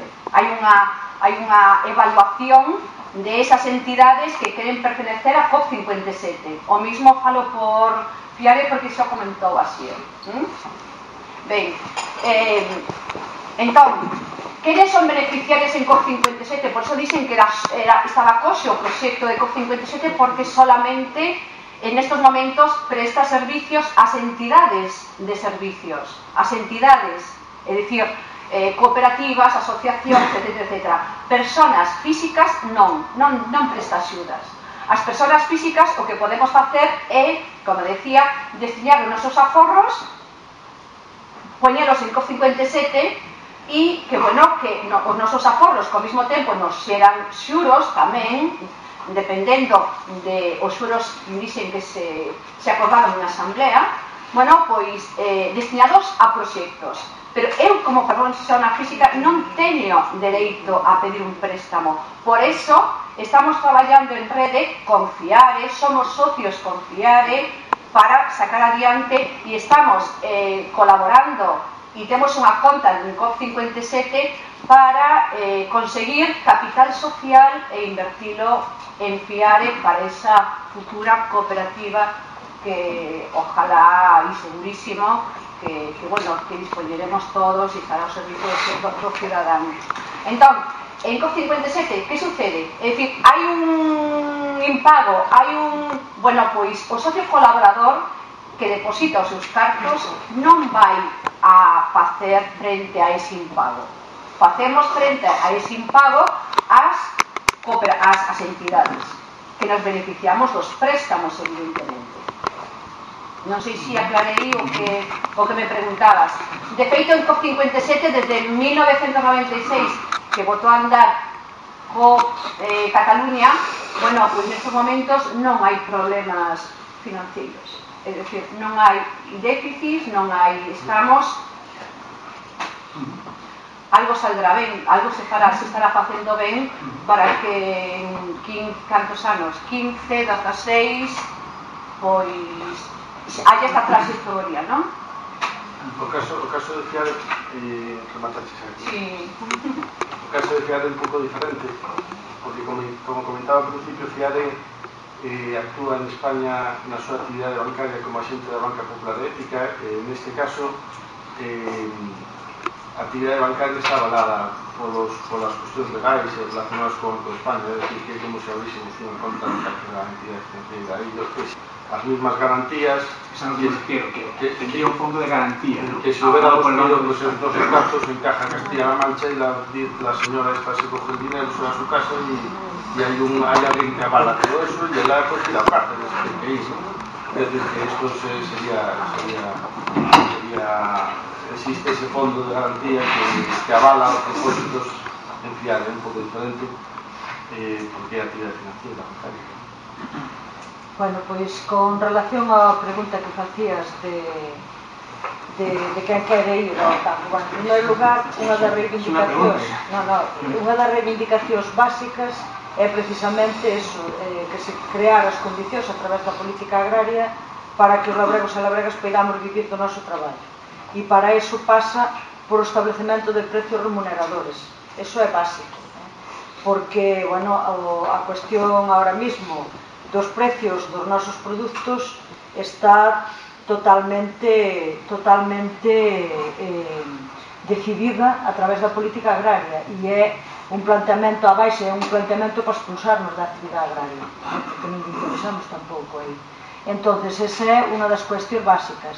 É por si que hai xente que nestas condicións, aínda que estamos e que vivimos, si que hai xente que quere ir, non é que sea moita, pero sí que hai xente nova que empeza a mirar outra vez con outro planteamento ao mellor para facer, pois, máis pensando na agricultura ecolóxica, máis pensando nos mercados locales, que pensando, pois, un pouco no que nos están impoñendo a través das políticas agrarias. O que pasa que hai problemas ca terra, porque moitas veces, ainda que a terra está abandonada, pois ou está plantada ou está en perspectiva de ver se se planta ou non sei que, como non hai unha política sobre a terra que facilite o acceso a xente que quere traballala e que quere utilizala, pois hai un problema grave ca terra. E a nós, en algunhas oficinas do sindicato, hai xente nova que se instalaría de moi boa gana, pero que non somos capaces de encontrar de terra, nin eles, nin nós. E non é fácil, pero sí que aínda na situación que hai, sí que hai xente que e hai moitos proxectos de resistencia, que era por onde empecé ao principio, moita xente que estamos intentando producir de maneira diferente e orientalo a venta directa. Hoxe, antes de vir para aquí, fun a repartir, porque unha das partes da actividade da nosa finca é venta directa e, bueno, por fun deixar caixas de verdura para toda a semana a 30 familias antes de virme para aquí, e son os proxectos de resistencia dos que falamos. Vosotros tenéis página web para hacer compra? Nós traballamos no entorno, pero sí que hai unha páxina do sindicato, por exemplo, a xente do sindicato labrego galego que fai venta directa, hai unha páxina que se chama Alimento Labrego RG e aí hai xente que se vai apuntando. Despois hai grupos organizados, hai cooperativas de consumo responsable, por exemplo, en Vigo, en Pontevedra, en Compostela hai varias, en Coruña, en Ourense creo que tamén.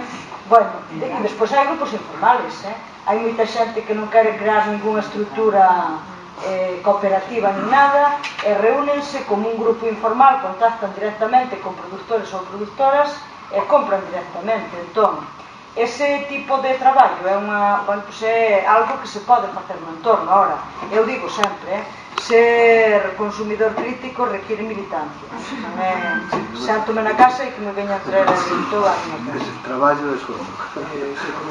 Podo complementar un poquinho que decía Lidia. É dicir, claro que queremos volver ao campo. De feito, nós temos unha cooperativa en Coles, no medio rural, en el rural de Coles, en donde, bueno, pois unha cooperativa de educación ambiental, é dicir, 3 persoas dedicadas á enseñanza durante 15 anos, o deixamos nuestro puesto de trabajo tan digno e tan lindo, e non porque non nos gusta enseñar o ensino, cuidado, sí, a mí me encanta completamente, pero decidimos nun momento determinado pois facer un proyecto diferente e nos marchamos al medio rural, y ahí estamos encantadísimas con una cooperativa de educación ambiental.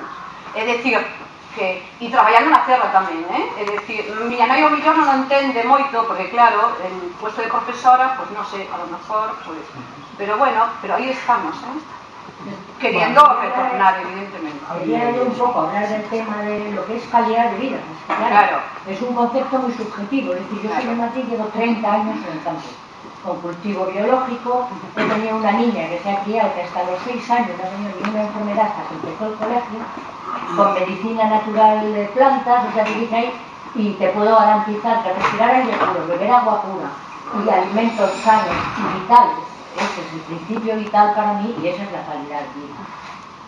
Comprar enlatados, comprar transgénicos y estar pegado todo el día en un ordenador y sentado, pues te hace que a los 40, cuando seas mayor, yo soy muy vieja, pues tengas, pues, lo sé por mis hermanos, o sea, que estés de estar sentado todo el día, pues con 60 años estás hecho polvo. A ver si me explico, porque te duele la cadera, porque no has hecho ejercicio, entonces la calidad de vida. Y a nivel cultural creo que ni mis hijos ni yo hemos perdido absolutamente nada, sinceramente. Es complementar un poco también esta línea, porque me parece muy importante saber de dónde venimos.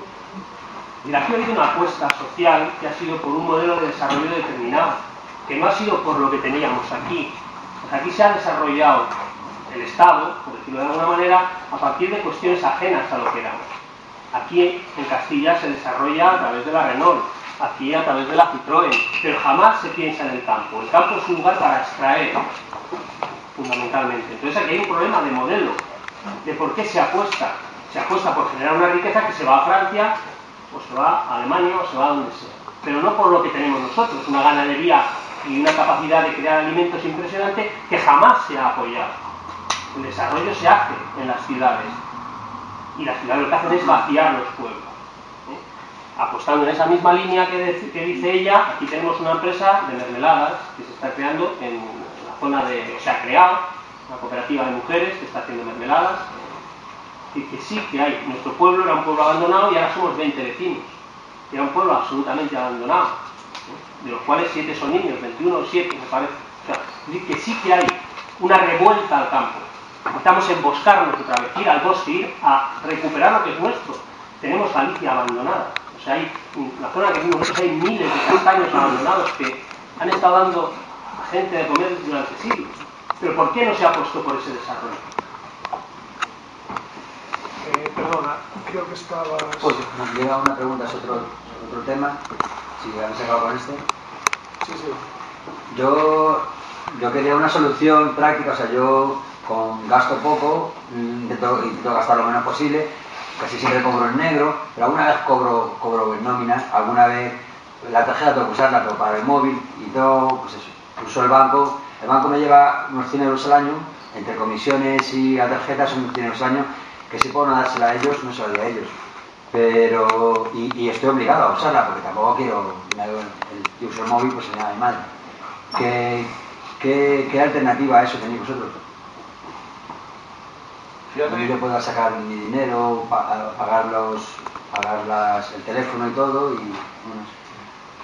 Como dije, FIARE pretende convertirse un poco en eso, es decir, que sea una alternativa para ese tipo de usos, que sea nuestro banco del día a día. El proceso, o sea, el problema es que son procesos pues realmente costosos. Hoy en día, costosos en tiempo, en dinero, hay que tener mucha cantidad. Entonces, hoy en día la situación está en que pues probablemente no se tarde mucho. Probablemente no se tarde mucho. Como ya hemos ido adelantando, FIARE hasta ahora está captando capital social para convertirse en una cooperativa de crédito y poder actuar de forma bancaria con licencia bancaria propia y no como agente de la banca popular ética. El momento es ese. Es bastante probable que ese momento en sentido estricto no se llegue a dar nunca, porque lo que se va a constituir es una cooperativa a fusionar una cooperativa a nivel europeo de la que forman parte FIARE y la Banca Popular de Ética y no sé si alguna entidad más, y eso probablemente pues sea un calendario de un año o año y medio. Y es probable que ya antes FIARE sí que pueda ofrecer servicios financieros del día a día con banca electrónica y tal, pero bueno, lo que comentábamos antes, las cosas, es decir, si FIARE o tal tuviese mucho dinero y tuviese voluntad de hacer todo eso, bueno, pues a lo mejor lo podía hacer, pero de lo que se trata es de hacer actividad social antes, ¿no? Bueno, y Sandra, esperamos que FIARE en algún momento sirva para eso, para tener nuestra tarjeta y domiciliar el móvil y los recibos y todo eso. Pero bueno, tardará unos meses o un año. Vale, que está aquí Roberto. Agora sobre o tema de volver ao campo ou permanecer min e tal, eu creo que non é moi inteligente virse a unha cidade, traballar no día de lunes a venres, sabes, pois 10 horas para cobrar 600 euros, pagar todo o alquiler e comprarte a comida. Eso é o límite da esclavitud.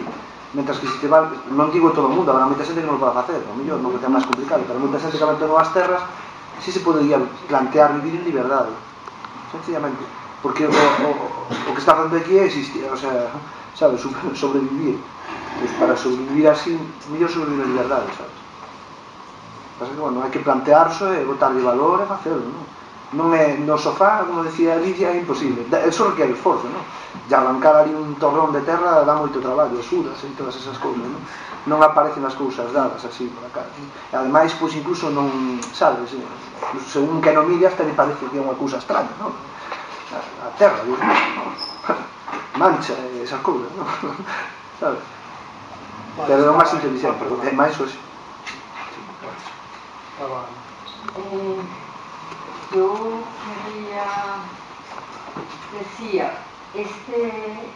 el campo nos dicen que es muy importante que la producción de alimentos es una producción industrial, si no, no tenemos que comer, pero pasa al contrario, cuanto más industrializado, menos de comer en nivel mundial hay para todo, para todos.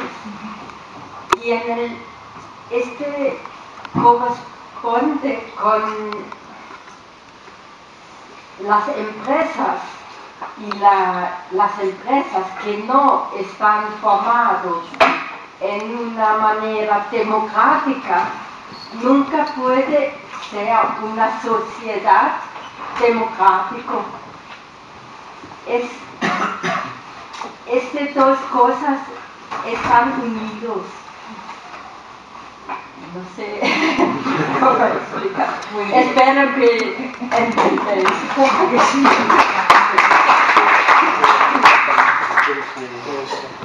Bueno, si no se quieren contestar. No, vale, es para la señora Senra.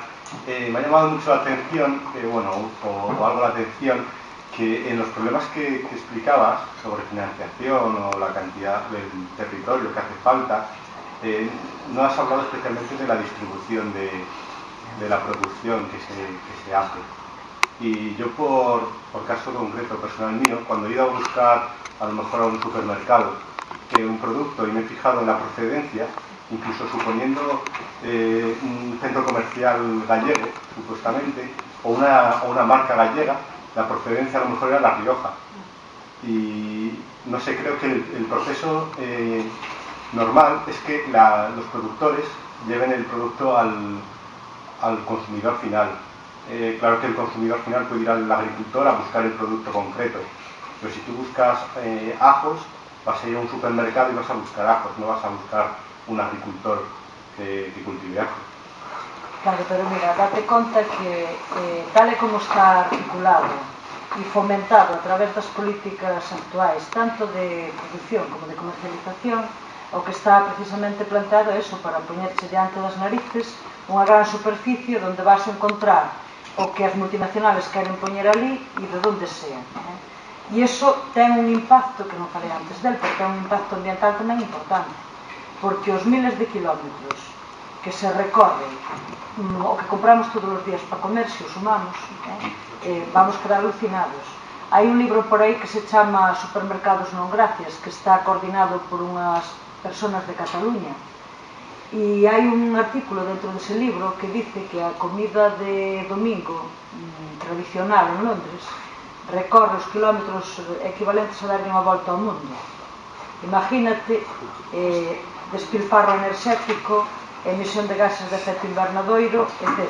Non? Entón, efectivamente, o que pasa que creo que sí que como consumidores sí que temos que empezar a buscar alternativas, porque os produtores, os pequenos e medianos produtores, non temos tanta capacidade como para plantarnos nun sitio a vender. Primeiro, porque hai normas que non lo impiden. Hai moitas cousas que legalmente non nos permiten ni siquiera vender e que estamos na legalidade. Eu estou vendendo polos de maneira alegal, porque se o fago de maneira legal non podo vendelos, porque a miña explotación non ten capacidade para poñer o que me piden e como a min, pois moitísima outra xente.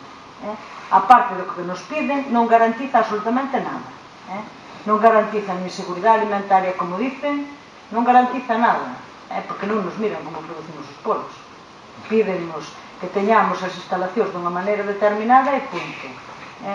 Entonces, sí que si queremos romper, sí que temos que empezar a ser consumidores críticos e temos que ir ao mercado a ver onde ven algún productor ou productora a vender e temos que empezar a organizarnos, porque non nos lo van dar feito. Nós, por exemplo, en Compostela, cando se concederon a licencia para este gran superficie que vai abrir agora, que as Cancelas, desde o sindicato promovimos unha plataforma ciudadana para loitar contra as cancelas. O que pasa que pois non tivemos forza para parar aquelo, entre outras cousas, porque desde o poder político, desde a Consellería de Industria naquel momento, compraron as asociacións de comerciantes con subvencións, xa para empezar aí.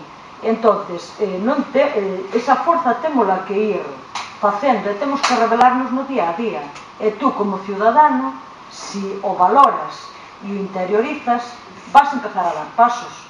Non da noite para a mañá vamos ter a capacidade de comprar todo o que queremos de maneira alternativa, pero sí que podemos ir dando pasos. E o camiño vai por aí, empuxar para cambiar as políticas, e eu creo que unha cousa vai parella a outra.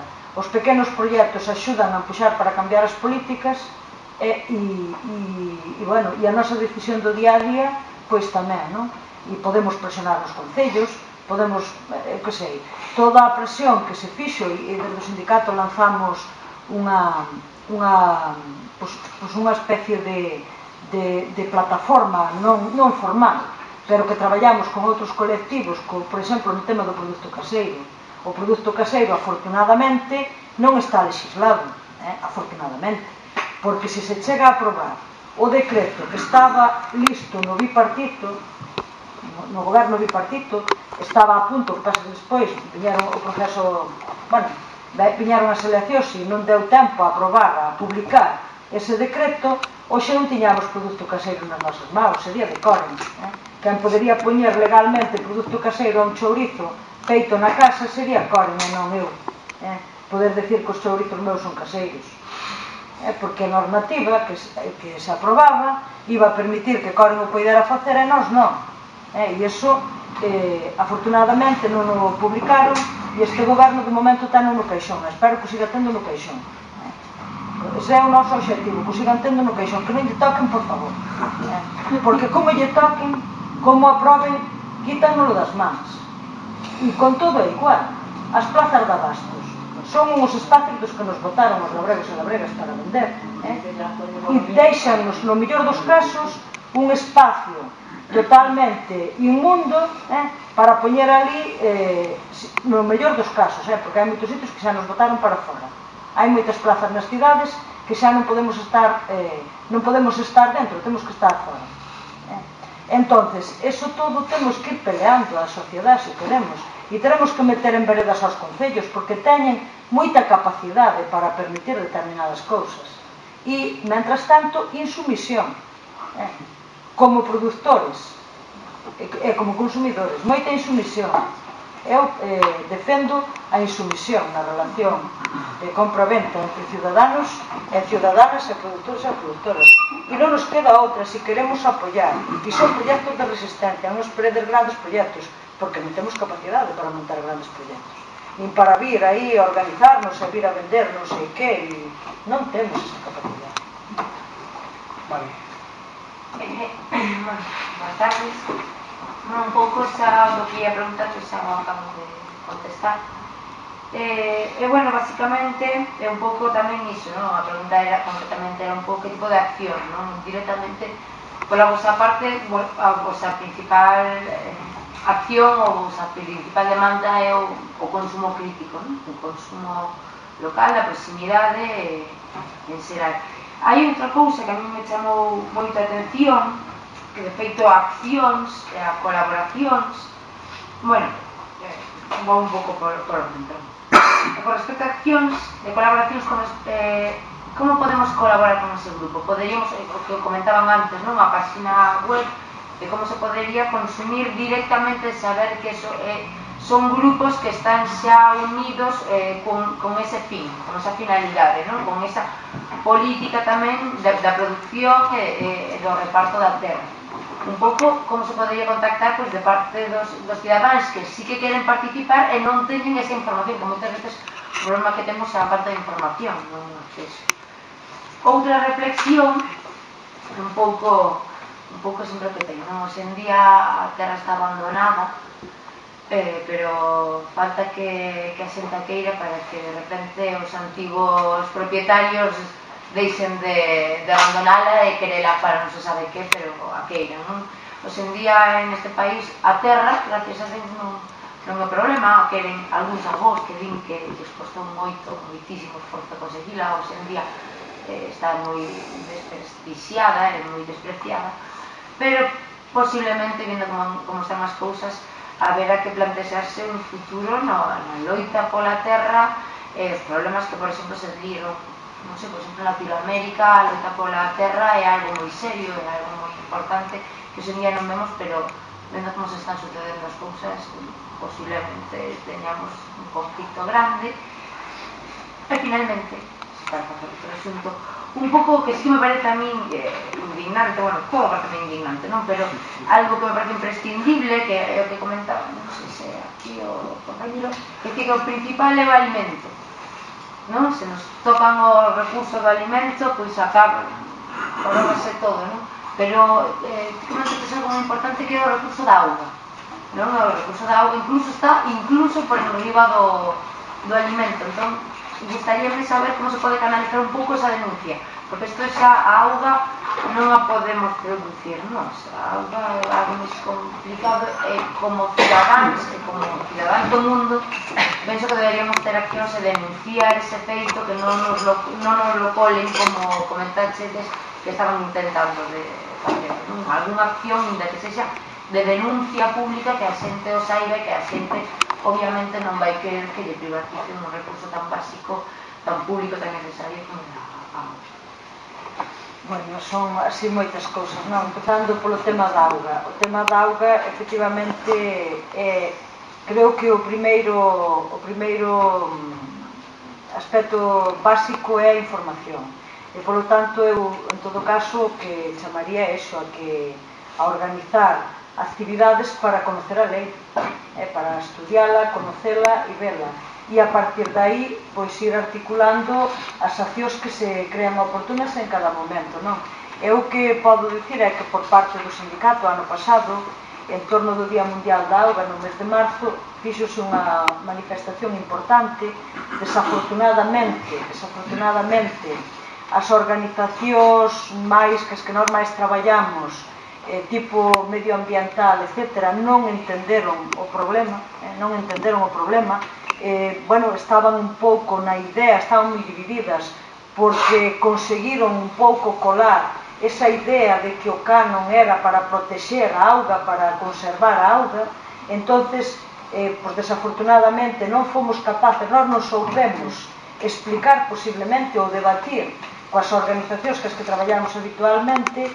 E, bueno, pois quen máis participou foron precisamente organizacións do medio rural, traídas comunales do medio rural, asociacións de veciños e veciñas das parroquias, pero nas ciudades non fomos capaces porque, bueno, prácticamente todo o mundo estaba dicindo outras cousas, estábase falando, criticando de que era un imposto, que era unha cuestión impositiva, pero ninguén estaba entrando no fondo da privatización da lei. Por lo tanto, nós non fomos capaces de chegar ás cidades. Tampouco, como sindicato labrego, temos bastante que facer. Se as organizacións aliadas que as que traballamos nas cidades non fomos capaces de que, bueno, pues de que viran o tema, pois quedou aí, pero todo se pode recuperar. Quero dicir que isto é unha loita que acaba de empezar, como quen di. A lei está aprobada, pero podemos... En Colombia dironlle a volta desde que levaban aplicando a lei un tempo. Entón, esa é unha cuestión. A outra cuestión que me preguntabas era para contactar con produtores e productores. Bueno, eu aí o único que vos podo dicir é que busquedes os enderezos do sindicato e que pasedes, pidades información no sindicato, porque se hai aquí productores e productoras, pois tamén no entorno que se identifiquen, porque eu sei que hai grupos aquí, sei que hai xente en Ourense, e xente que se está instalando, que se quer instalar. Mire, tira por aí, pode completar, o sea, completa. Es que me enteré, es muy grave lo que se decide. Te quiere privatizar incluso tu propia agua, es decir, tú tienes un pozo en tu finca y no puedes, ya no puedes llegar con la traída. Es que ya aunque tengas pozo, tampoco. Vas pagar. Es que es muy heavy. De momento vas pagar. Si quieres pozo, no digas que no, pero... Es gravísimo, ¿no? Pensaba que iba a completar, pero es que aquí en Ourense hai unha cooperativa de consumidores, de semente, que se está reunindo todos os mércores no local de Senincan para repartir unha cesta da compra ecolóxica. Aparte, creo que vin algúns da xente que traen os distintos produtos e demais. Leva, pois, creo que 2 anos funcionando, é bastante ben. E a raíz desa experiencia, decirvos que tanto en Vilamartín, que en Vilamarín, aí alá, como en Puga, rapaces saídos da universidade de aquí, que un pouco sin saídas, montaron as súas propias experiencias de plantación de... Bueno, pois están aí, están probando, porque o que se perde co campo non é produción, é eses coñecementos. Por iso a necesidade de manter, non? O problema non é que te queiras ir ao campo a cultivar, o problema é que vas ao campo a pé. Non, por onde en pé. E iso, e decir que esos propios rapaces están tamén colaborando e xa se, bueno, se están tratando bastante xa, porque hai outra asociación de consumidores que sin saberlo, precisamente, iso que estamos en unha cidade, como ben sabedes, mogollón de poboada. E que non nos conhecemos entre nós, porque, bueno, pois hai outra asociación de consumidores e ao mellor empezaríamos a falar de unha fusión, pois esa facer unha bastante grande, sin falar en Allariz, que como o xente en Allariz, bueno, e sin falar de certas cooperativas por aí que venden a nivel privado, e seguramente Lidia poda falar os apregos de aquí, os rapaces que hai na línea que están super asentados, os rapaces novos en Belín, que empezaron coa gandería ecolóxica. Es decir, xente nova e mogollón. Vamos, para que salga, non? Cando nos xuntamos sale a información. Claro, era solo para completar. Bueno, despois eso, ao dicirvos, perdón, que por parte do Sindicato Labrego Galego que estamos totalmente apoiando na medida do posible todos eses proxectos e que encantado e que calquer cousa ou calquer duda, pois buscades as oficinas que os sean máis cercanas e eso, e nada, todo o apoio, e como productores igual, os productores. Yo creo que hay una cosa muy interesante en lo que estamos ahora hablando, porque nosotros, en concreto nosotros en Castilla, aquí veo que pasa un poco lo mismo, estamos trabajando mucho en lo que son las alianzas campo-ciudad, es decir, cómo incorporamos a estos movimientos sociales que empiezan a ser sensibles a esta realidad de pérdida de soberanía, tanto económica como alimentaria, y cómo se van articulando modelos que nos posibiliten estar conectados, porque todos no vamos a ir al campo, es verdad, ya todos no podemos ir al campo, pero sí que tenemos la necesidad de estar conectados y conocer a quien nos alimenta. Y esas tienen que ser alianzas directas con los productores. Nosotros ahora estamos inventando un nombre en concreto que es el prosumidor, es decir, el productor y consumidor. Es decir, de tal manera que nosotros, en concreto en Castilla, en una experiencia que estamos haciendo, queremos ser propietarios de la producción junto al productor, es decir, ser copropietarios. Entonces, es un proceso muy largo y de irle entendiendo, pero es muy débil, es decir, hay muy poca gente que se incorpora a esto. Nosotros ahí en Valladolid tenemos una cooperativa, se llama Ecogermen, que somos 200 socios de la cooperativa, ¿vale? Movemos en torno a 30.000 euros al mes en productos. Ese ha sido un proceso de construcción y de alianzas con productores. Eso hay que trabajarlo mucho, es fundamental. Sí. Entonces, para mí es un punto clave, es decir, no perder la idea de poder crear distintas estructuras. Hay muchos modelos de autogestión. Yo conozco en Valladolid, hay en concreto 3. El de la cooperativa, luego hay una asociación que se llama la Patata Solidaria, que se autogestionan ellos cada vez que hacen un pedido. Luego está el BAC, bajo el asfalto está la huerta, que es gente que se reúne, ha ocupado unas tierras y está produciendo, y también existe el BAC en Madrid. Es decir, hay muchos modelos, todos son buenos, ninguno se contrapone, pero se tienen que basar siempre en las alianzas y en estructuras en la ciudad que provoquen esas alianzas y que las mantengan. Si no, se nos cae el campesinado, porque la estructura social quiere cargarse al pequeño agricultor, quiere la industrialización del campo, es lo que ha estado haciendo. Por eso nos han ido expulsando. Si los sin tierra somos muchos más de los que nos parece. Los sin tierra no son solo los brasileños, los sin tierra somos todos los que por un mecanismo de extracción a partir de una ilusión en la ciudad vaciaron el campo. Y mi padre vendió las tierras y resulta que ahora yo digo, pero qué locura, ¿cómo vendimos las tierras? ¿Cómo vendió mi padre las tierras? Bien, eso es hay otra cuestión que me parece muy importante, contestando, porque es que como vamos saltando de unas cosas a otras, y hablo de FIARE ahora. Digo hablo de FIARE porque también estoy en FIARE, no porque me ocupo internet. O sea, FIARE no viene a tranquilizar el espíritu de los que tienen dinero. Es decir, joder, qué a gusto, yo tenía dinero, ahora lo pongo en FIARE y me quedo tan a gusto. No, no, tener dinero es tener responsabilidad y poder, y hay que articularlo. Hay que estar organizados con nuestro dinero y saber dónde está nuestro dinero y seguir nuestro dinero. O sea, y perdona, apoyo, no es tener la tarjeta y ya me solucionó el problema FIARE porque ya no tengo en el BBV. No, es que no es por ti, es que es que yo no tengo dinero. No, ya. No, pero tenemos unos gastos con el capital, ¿sabes? Sí, no, todo es lo más posible. Lo que quiere son personas incorporadas para dar dirección al poder que tiene nuestro dinero. Y que sea dinero en transformación social. O sea, FIARE nunca va a financiar un proyecto que no cumpla los principios casi de economía alternativa.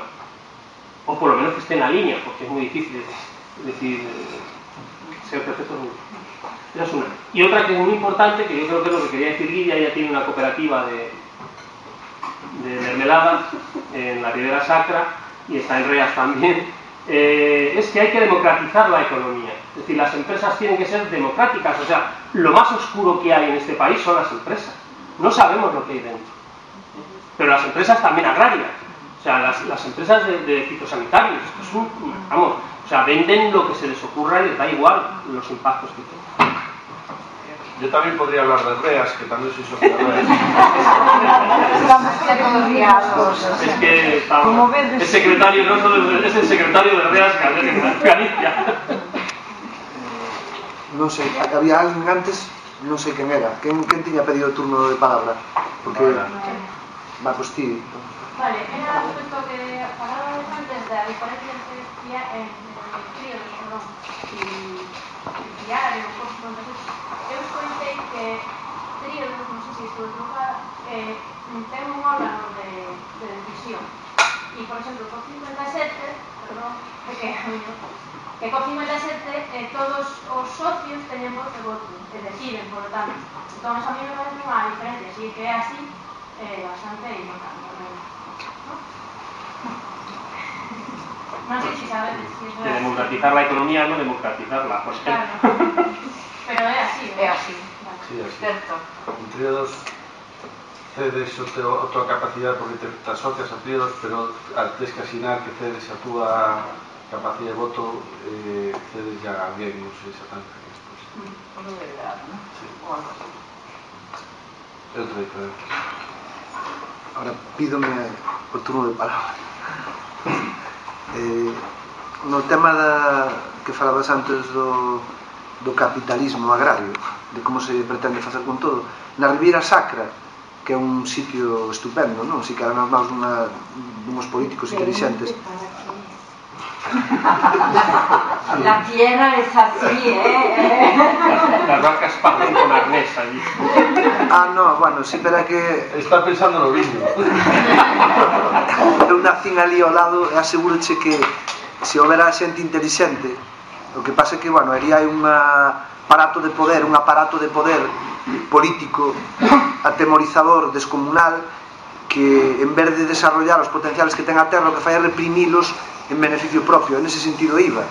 Hai un bar que se estableceu ali, xestiona un individuo que a min personalmente non me cae mal. Eu vou ali moitas veces a comer con uns compañeros ali do pobo, pero que casualidade que a propietaria do bar é a dona dunha inmobiliaria en Monterroso.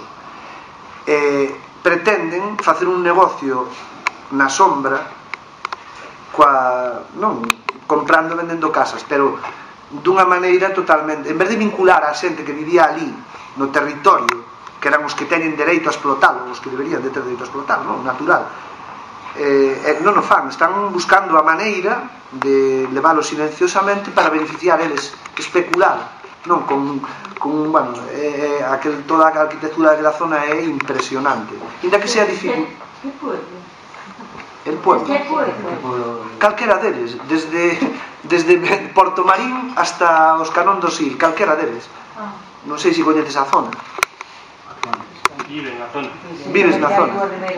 Pois entonces non fará falta que che menciono ningún pobo, é que son todos, sabes o que hai na Ribeira Sacra, non? Non? O que pasa é que, bueno, aí hai señores que están intermediando para non vincular a xente do territorio, independentemente de que haxa outros proxectos, non? Pero que están tratando de beneficiarse deso, non? A través de inmobiliarios e demais, non? Hai algúns que xa temos o posto encima, vamos.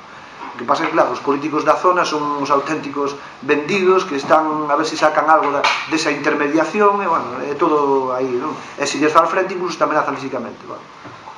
Esa zona de todas maneras tiene una población muy mayor, analfabetos casi todos. Claro, pero consecuencia de que, oye, consecuencia, no sea muy bien. Claro, pero consecuencia de que,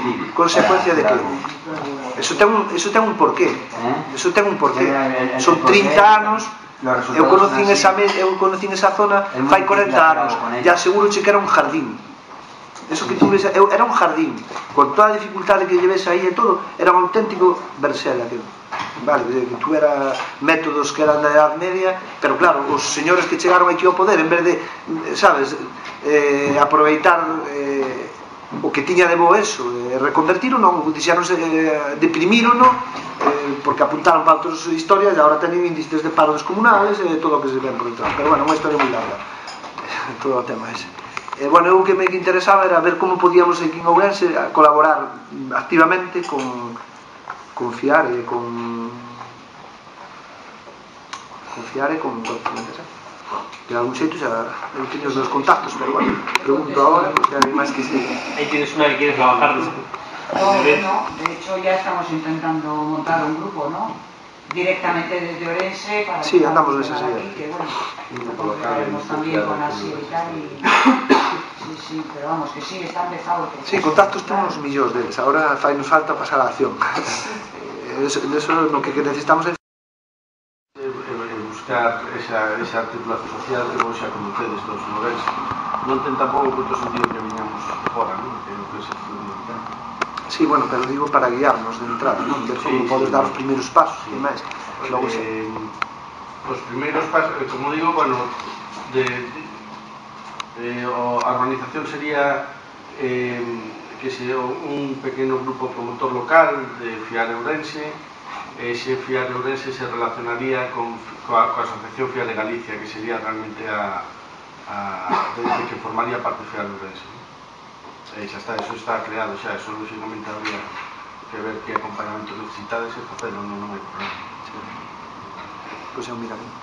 Y el grupo promotor puede componerse de personas particulares, no necesariamente de entidades tal. Puede ser personas y entidades. Personas y entidades. Sí, hola, boas tardes a todas e a todos. Eu había manifestado por aí adiante a preocupación de que non avalaba os meus aforros se metía en Fiare, e creo que a resposta que deches é máis preocupante, non que sea o Banco de España, non sei, senón que yo digan valores preferentes estas, pero a pregunta que eu che quero facer é, estando, entre comillas, dentro do sistema regulado polo Banco de España ou tutelado, igual supoño que terá que ser así para funcionar de xeito legal, pero entrando deso de aí, tenes algún mecanismo de autoprotección contra a banca convencional? É dicir, unha posible intervención do Banco de España ou un posible interés de absorción do banco por outro banco convencional. Hai algún mecanismo de protección para que eso non pase? Sí. Normalmente o mecanismo de protección máis efectivo neste caso é a falta de lucratividade do proxecto. O sea, a un banco non vai interesar demasiado nunca mercar Fiare para qué. É dicir, por exemplo, a Banca Popular Ética en Italia, que son, me parece que son 16.000 cooperativistas, unha cousa así, ten 1% do mercado financiero italiano, do mercado bancario italiano, algo menos de 1%, é unha cantidad de xente, sin embargo é unha cuestión bastante minoritaria. É dicir, non sei, son sí que houve relacións, unha das, cando Fiare empezaba todo isto, quer dizer, cando ese grupo promotor decidiu buscar alternativas a súa tal, non sei que, a súa actividade financiera e tal, pois, claro, non se valoraron varias opcións, e unha delas foi colaborar ou establecer criterios de colaboración con determinadas entidades financieras do País Vasco, sobre cajas de ahorro, sabes que no País Vasco a caja laboral funciona bastante, tal, non sei que, que, sin embargo, o que houve fundamentalmente foi desinterés polo proxecto, que non teñen demasiado interés. O sea, non creo que sea un risco real ese que poda pasar.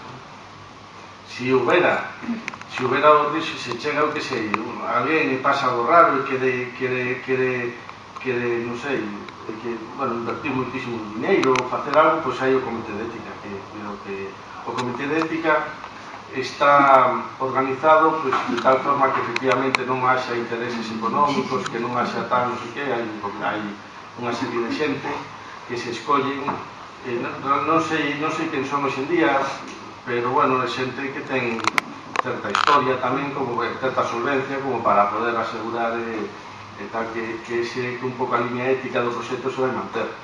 Ahora, que veña o BBV a mercar Fiare, pues no, realmente son hipótesis, bueno, que es difícil contemplarlas porque no se va a producir. Una cuestión muy interesante. No, perdona, basta con ver os proxectos que ten financiado FIARE para darse conta de que iso vai ser así, non hai interés. Sí. Puntualizando, tú puedes entrar en FIARE y poner 10 millones de capital social, pero tienes el mismo voto que el que tiene 300 euros. Sí, perdona, y eso es así también de una persona. Así que el Banco Bilbao nunca entrará porque no se lo permitiríamos, claro. Pero, por ejemplo, sí que está, me parece que hay ayuntamientos que están en FIARE, con capital social, sí. Y hay algún arzobispado, sí. Pero tiene el mismo voto que el que va a tener 300 euros, que anda juntando los 300 euros para ser socio. ¿De acuerdo? Tengo turno, Xulio. Vou deixar aquí unha historia para recoller firmas, porque vexo que está marchando xente. No. Vaya que sí. Porque vale, si ten interés, que o lea o escrito, que sí. Yo quería hablar un momento de los que estamos solidarios para bancar. Hay otro mecanismo también de financiación que es importante que le conozcáis. Es decir, muchas veces pedir un crédito de 5.000 euros, 6.000 euros, hasta 18.000 euros es muy complicado.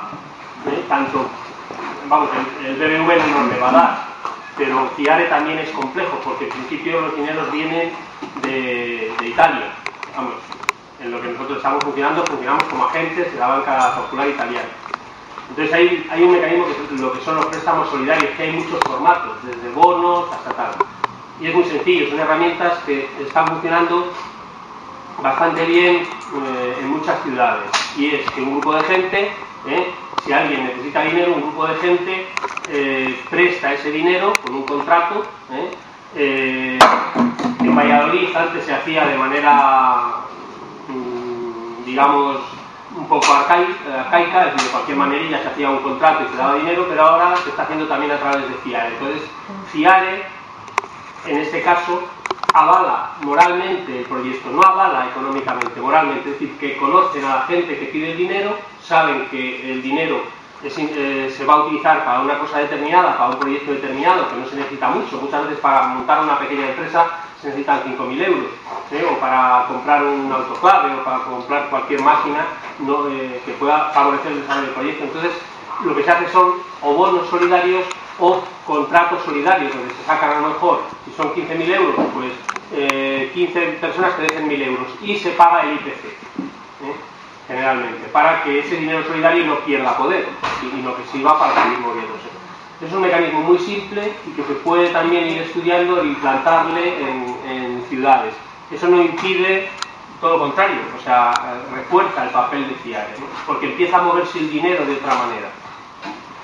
Entonces es importante, hay muchos modelos, hay desde un bono solidario, que tú haces bonos y compras el bono y cuando pasa el año, 2 años, 3 años o 5 años te devuelven el dinero con el IPC.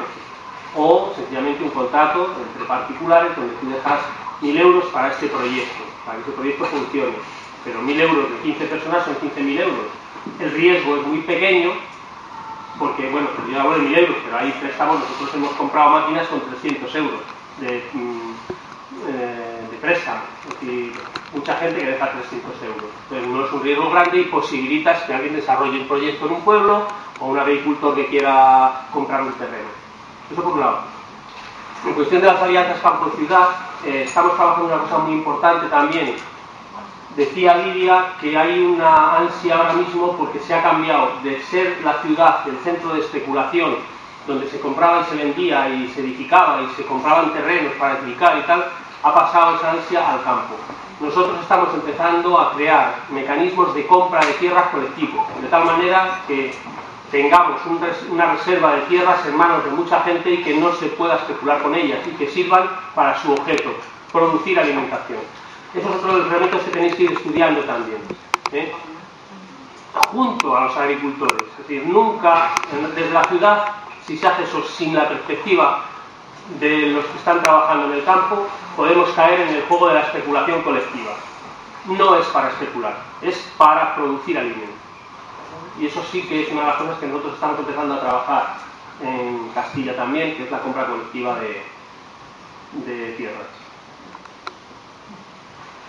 Yo quisiera hacer una pregunta. Habéis hablado de afán de lucro, de bien común, de competitividad, de cooperación, y aprovechando que el domingo que viene, día 1, que es Cristian Felber de Orense, si lo conocéis, habla precisamente de esto, de un modelo económico nuevo llamado basado en el bien común. Y es muy interesante, yo soy uno de esos que está todo el día en el ordenador. Pero bueno, es la manera que tengo de informarme y de... ¿sabes? No tenía ni idea de esto. Y es muy interesante lo que él habla porque es una acción directa, es crear un balance del bien común y no basarse simplemente en beneficio económico, que eso signifique, ¿sabes? Si una empresa tiene un buen beneficio, es una empresa rentable y funciona y buena empresa. En cambio, si una empresa no es rentable, no tiene beneficio, es una mala empresa, ¿no? Es así, tú has hablado de que las empresas son malas de per se. Y yo creo que unas empresas creemos que son malas de per se porque está el afán de lucro y porque está la competitividad. Si eliminamos el afán de lucro, eliminamos la competitividad, la empresa tiene que ser buena de por sí, ¿no? Porque solo pensaría, o sea, para que le vaya bien tiene que irle bien al resto, tiene que cooperar, tiene que pensar en los demás, si no, se autodestruye. Si no existe ni la competitividad ni el afán de lucro. De hecho, cada vez que nos dicen algo por la tele, que nos dicen algo, siempre pensamos mal o tendemos a desconfiar por el afán de lucro. Siempre pensamos que hay una razón detrás, oscura, que no nos quieren decir. Pero yo creo que una empresa, si puede permitir el uso de no ser competitiva, es porque antes existen los consumidores críticos de los palas. O sea, tú no puedes en este mundo tener una empresa y decir que vas a ganar para vivir.